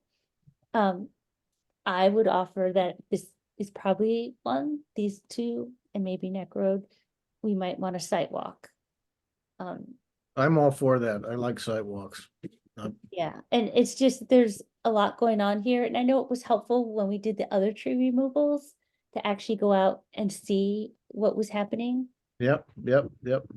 So are you guys, Tom and Joe, okay with the site walk? Yes. All right, so I know we generally do these on weekends, but because it's staying light till late, I don't know if people are available in the evenings. Maria, you could throw out a couple of evenings. That's interesting, that's an idea. Well, in the olden days, a while ago, Yep. we used to do, in the summer. On Thursday nights, yeah. On the summer, we would have, we sometimes we would have site walks at night, because it's light and we can do it. So I'll just throw that Okay. out as um, Wine and cheese? I was gonna say, yeah, I'm happy to. Go I bring will- snacks. I will bring something. And then our third receipt is Neck Road for this water line. And I know we walked that property. It may be helpful to walk it, looking at it from this new perspective of wherever they're gonna put that. I definitely am gonna wanna at least go out and look and drive. I don't know if we need, Chuck is still on. Did you want to talk to him at all or no? I mean, I don't know what more he could say. I don't know. Chuck Mandel, I can give you Oh. a brief overview. So what happened was the adjoiner to the south, David Edsel, had given us permission to buy that actual property along Stone Road. So there's a much smaller area. It is wetlands, but it's very little. Right now, it might actually be dry right now. So we're gonna have Bob Russo do a functions and values for us. So if to save time, you should probably just set a significant activity and a walk for it because we will be directly in the wetlands. But it's about 25%. Well, I'm sorry, it's about a quarter less. I keep misphrasing that. It's a very small area that's going to be impacted as opposed to the original. So we're not coming off Neck Road, we're coming off a Stone Road, and there's a very small Phragmites area that we will have to cross. And it's still going to be 10 feet wide. So I recommend significant activity. We will have Bob Russo out there doing the functions and values. Are they flagged? They were flagged, but they may have been, make sure they are. There's new flagging out there and it's off of Stone Road. It's not really off of Neck Road. Okay. Yeah, we should walk it. yeah, Yes. that's well good. Thank you. And well, we can do, yeah, we'll probably have to do significant activity, but then we have to say why. Just a sec. I'm gonna pull this up and tell you why. If I can find it. So those are 3 properties for sidewalks? Yeah. Yes. Yes. Yes, so we'll do the 3 properties for a sidewalk. And if, I mean, we don't have to do the designation for significant activity this right now, but we could because that sets it up for, I guess, a public hearing next month. Next month. And that just expedites things. Yeah, we should for the applicant. It's been going on for a while. Yeah. And That was my intent to make sure it was a significant activity. Yeah. It definitely will be. okay, so the significant activity, let's see. Section. I always lose the section. I always have it up and then I lose it. Well, it's like section 2 here, so it means any activity, yeah, it's to, any deposition or removal of material in or from a regular activity. So any activity that changes the natural channel or may inhibit natural dynamics. Any activity which causes measurable diminution of flow can cause measurable turbidity, siltation, or sedimentation. So that's the definition of a significant activity. And then section 7.5 and 6. 6, yeah. 7.6 is where if we have a proposed activity that is a significant one, we kind of step through all these things. So I think it's definitely significant activity. If they're going through the wetland, there's going to be siltation, there's going to be damage, there's going to be impacts. So it's the definition of significant activity in that way. Plus the applicant calls it a significant activity. Yeah. And so, section 7.6 you know, so it would be useful to go through then and make sure that, like, for, you know, the site plans, look for the proposed activity and the land that's gonna be affected. I'm sure that will happen. Engineering reports and analyses describing the project and all the impacts. Description of ecological communities, I guess that'll be functions and values, but it should also include ecological communities, you know, some detail. There's biological evaluation, how the applicant will change, diminish, or enhance the communities and functions. Okay, so yeah, I think that'll fit. And then sections, I mean, it sounds like if you're going right through and if it's not dissimilar to the last time, except hopefully smaller, Mhm. then A through G all kind of apply to Right. get a handle on that. Okay. And then I'll get dates for a walk. But go Yeah. ahead and vote. And did you vote on that it's deemed or else? You did not yet. Okay. I will make a motion that, does this have an application number? I couldn't find it. It's 24-29. Okay, that application 24-29, 241 Neck Road, be deemed a significant activity and scheduled for a sidewalk and a public hearing. I'll second. Any discussion? Okay, all in favor, raise your hand, say aye. Aye. Any Aye. opposed? Abstaining? No. Okay. We'll see you next month. Thank Mr. you. Hall. I'll let you know when the walk is. Thank you. Thanks, Jeff. Yeah, Have a good night. You okay, too. yeah. So correspondence, it looks like we're getting these notifications that they're treating these ponds, which is lovely. It'd be nice. I don't know why people get to do that. But without whatever. Hmm. So we're duly notified.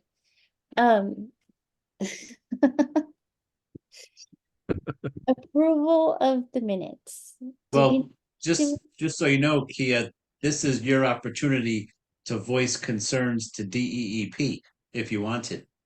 After the approval of the minutes, I will say something. Okay. Okay. I have thoughts. Be very short. Did we not approve them, the April ones? No, we approved the walk, not the walk, the special meeting minutes, but not the meeting minutes from the first. We didn't Okay, approve the regular meeting minutes. We approved the special meeting minutes on like the 15th or whatever, April 15th. okay, well, Yeah. that's sad. Yeah. Okay. Well, I had looked through those. Did anybody? Oh, I know, I do have, for the April 1st minutes, I'll just say that, it says open the meeting, it says I called the meeting to order on February 5th, but it was actually April 1st. Hmm. So we can amend the minutes to reflect that it was not February 5th, but it was April that we had the Perfect. meeting. Good catch. Yeah, so I did read these. Yeah, I didn't read these. So I read the minutes, but I didn't have like a pad of paper to write notes. Overall, I thought April 1st was good. It's like a couple typos, but not major. Yeah, I had some flagged. Yeah, there was like, yeah, there's a word left out. So on page 3 for the Advent Hill, in the second paragraph, it said recommended 100-foot. I think it should say buffer, but it doesn't have anything, 100-foot from the vernal pool. Hmm. So I think there should be buffer after that one, just to clarify.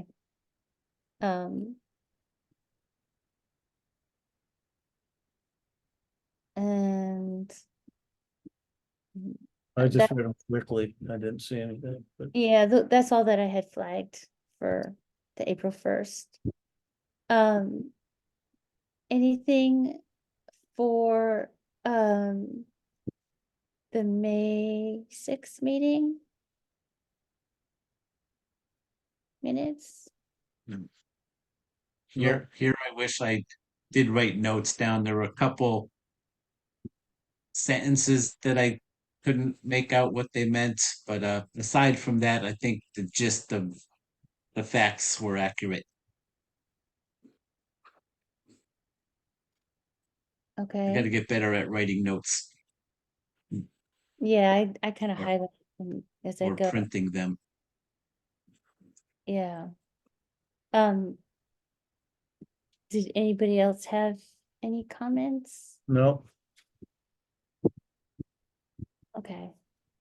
I'm gonna make a motion that we approve the minutes from April 1st and May 6th with the amendments to April 1st as noted in our discussion.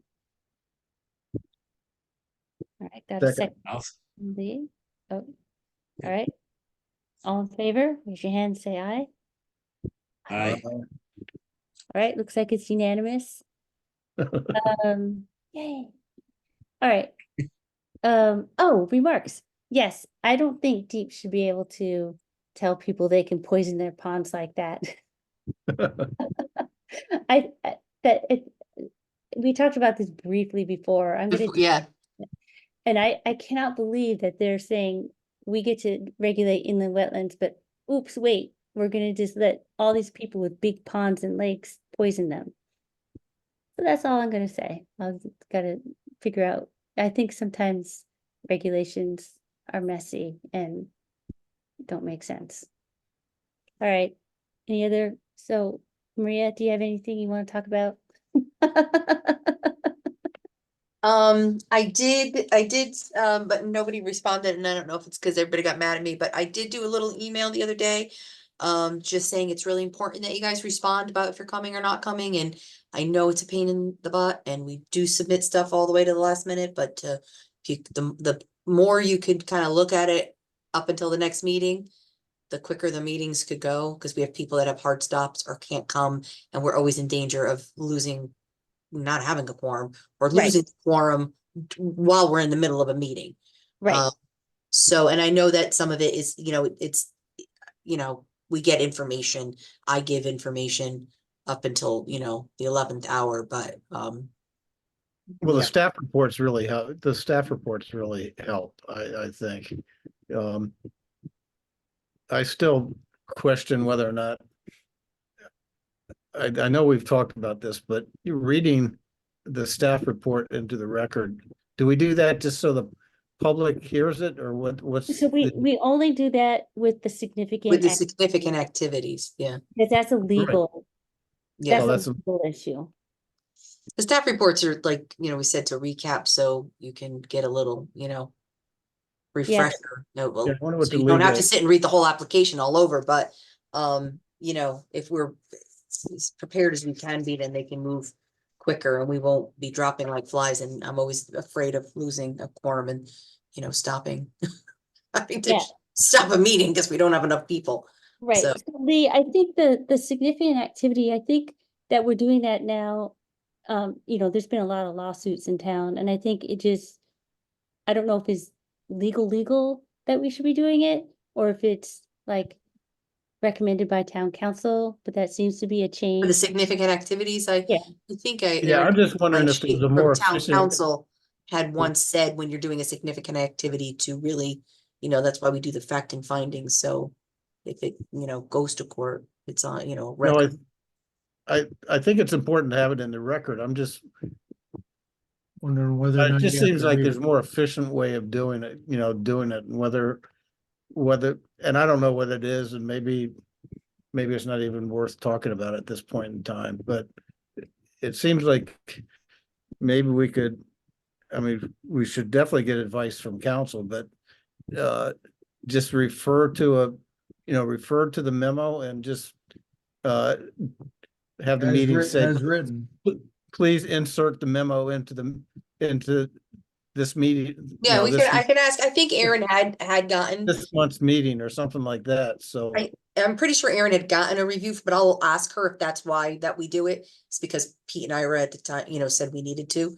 Well, I think it needs to be in the minutes. I'm just Yeah. wondering if there's a more efficient way of getting it into the minutes than. Instead of reading the whole thing through. Yeah. Yeah. As You much could- as we like hearing Yeah. Kayla do it, Yeah. but It could be included into the minutes.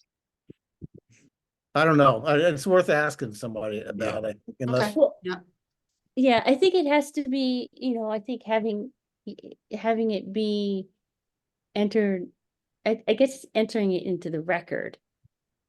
And if there's a way to enter that into the record without reading it, because we don't read the staff reports. We pull them up and talk through them. But we're Right, not reading them, we just kind of say yes, or we add to them, like we Right. add additions.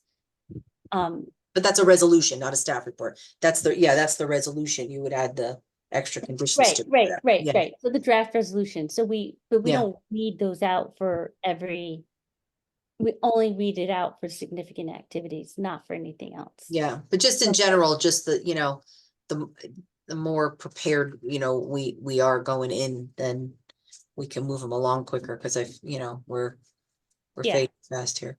Yeah, no, and this is our third month, we're gonna get out before 11, but I did notice that P and Z put a cap of 10 PM at their meeting, and I wanted to ask if that's something we can do. I don't know why I was always told you couldn't. I don't know how they, if they had gotten advice on that. So I can double check with Aaron if we can. Yeah, Think But then you've if- got to be ready to, If Yeah, I it's get in their that. bylaws. If it's in their bylaws, they could do it. yeah, so I don't know, but I saw. I don't know if it is. I mean, I can't recall that it is. I was reading through their agenda and it said. Yeah, they put a hard stop. They Yeah. put a hard stop and I was like. Their "Oh, meetings have God." gone to 12 or later. Yeah, I was like, I want a hard stop at like 8. Yeah. Just kidding. Not 8, 10 is reasonable. Oh, they also though, they start at 6 o'clock, so they only go to 10, but they started an hour early. So it's still like a 4-hour meeting, All right, but they well, started an hour early. okay. Well, in any case. All right, well, so. Yeah, but they don't get to do sidewalks. They do. They've done them. Not as regularly as we do, but they do. They've gone Not on at them. sunset. Not at sunset with a little, cheese and Right. crackers. No. With some prosecco and cheese and crackers, yeah. Exactly. Okay, so we will be prepared. It would be great, just for any applicants watching the Zoom here. It would be great for everyone to get stuff in on time as well. That helps instead of us all scrambling at 5 Yeah. PM on a Monday. I think we got rid of a lot, so that's good. Yeah. Okay, so, and you'll send a thing with the. Yeah, sidewalk? so here my other question is, we can do after, well, I can do whatever. It's my job, so I can leave early if we need to. But when you're saying like, it stays later, like what time were you thinking of starting? And we only work till noon on, on Fridays. I don't know what anybody else is. So can I throw a Friday out there too, or do you want just like maybe Wednesday? I don't know. I'm flexible in the summer, but I know other people. I'm flexible too. I'm I'm retired, so I can pretty much do any time. Yeah, but I know Joe and Anna and Tom have. Real jobs. I right? mean, I'm flexible, but it's good to throw out, when, just that quick email going, all right, here are, 3 times who's available and. Right, I mean, and everybody can always go on their own too if they need to, but it's always nice to, there seems to be just 2 or 3 of us all the time, so. Yeah. More wine for me. So if you throw out, I mean, I'm fine with if you throw out a Friday or a Thursday or whatever, but I think to get, and Martin as well, anything like 5:30 or 6, I think that, I don't know, Lee, do you remember what we used to do in? I think we used to do 5:30, I think, but it could have been not later than 6. I know Not that. later. So I remember when we did Thursday hours, you guys did a couple at like 5 or 5:30. Yeah, so you could throw something out like 5 or 5:30 and Okay. then we can and see, as well as, weekends. Yeah, especially if we're going to do 3, we probably should start at Yeah, 5. I'm just not available on the 22nd, but I'm assuming you'd want to do them earlier than that, so we know. Just on Thursday, I have a standing golf tee off at 1 o'clock, which means I don't get done until 5:30. Yes. Just so you know. I'll be at the Travelers on the 22nd. That's why I'm not going. Well, there you go. Oh, you're gonna go see real golfers, yeah. We go 2 days. I can't wait. Okay, so I'll throw out some dates and Yeah, throw out some dates Yep. and see if we can do. I won't leave out nights and weekends and Fridays or whatever. Okay, perfect. All right, so anybody want to make our last motion of the evening? I'm happy to, so, but I'm happy Come to on. share. Oh, I didn't hear. Just Oh, I move to adjourn this Nice. meeting at 10:35. all right. I'm gonna second that. That's before 11. Yes. All Aye. right. All right. See you guys. Bye, everybody. Great job.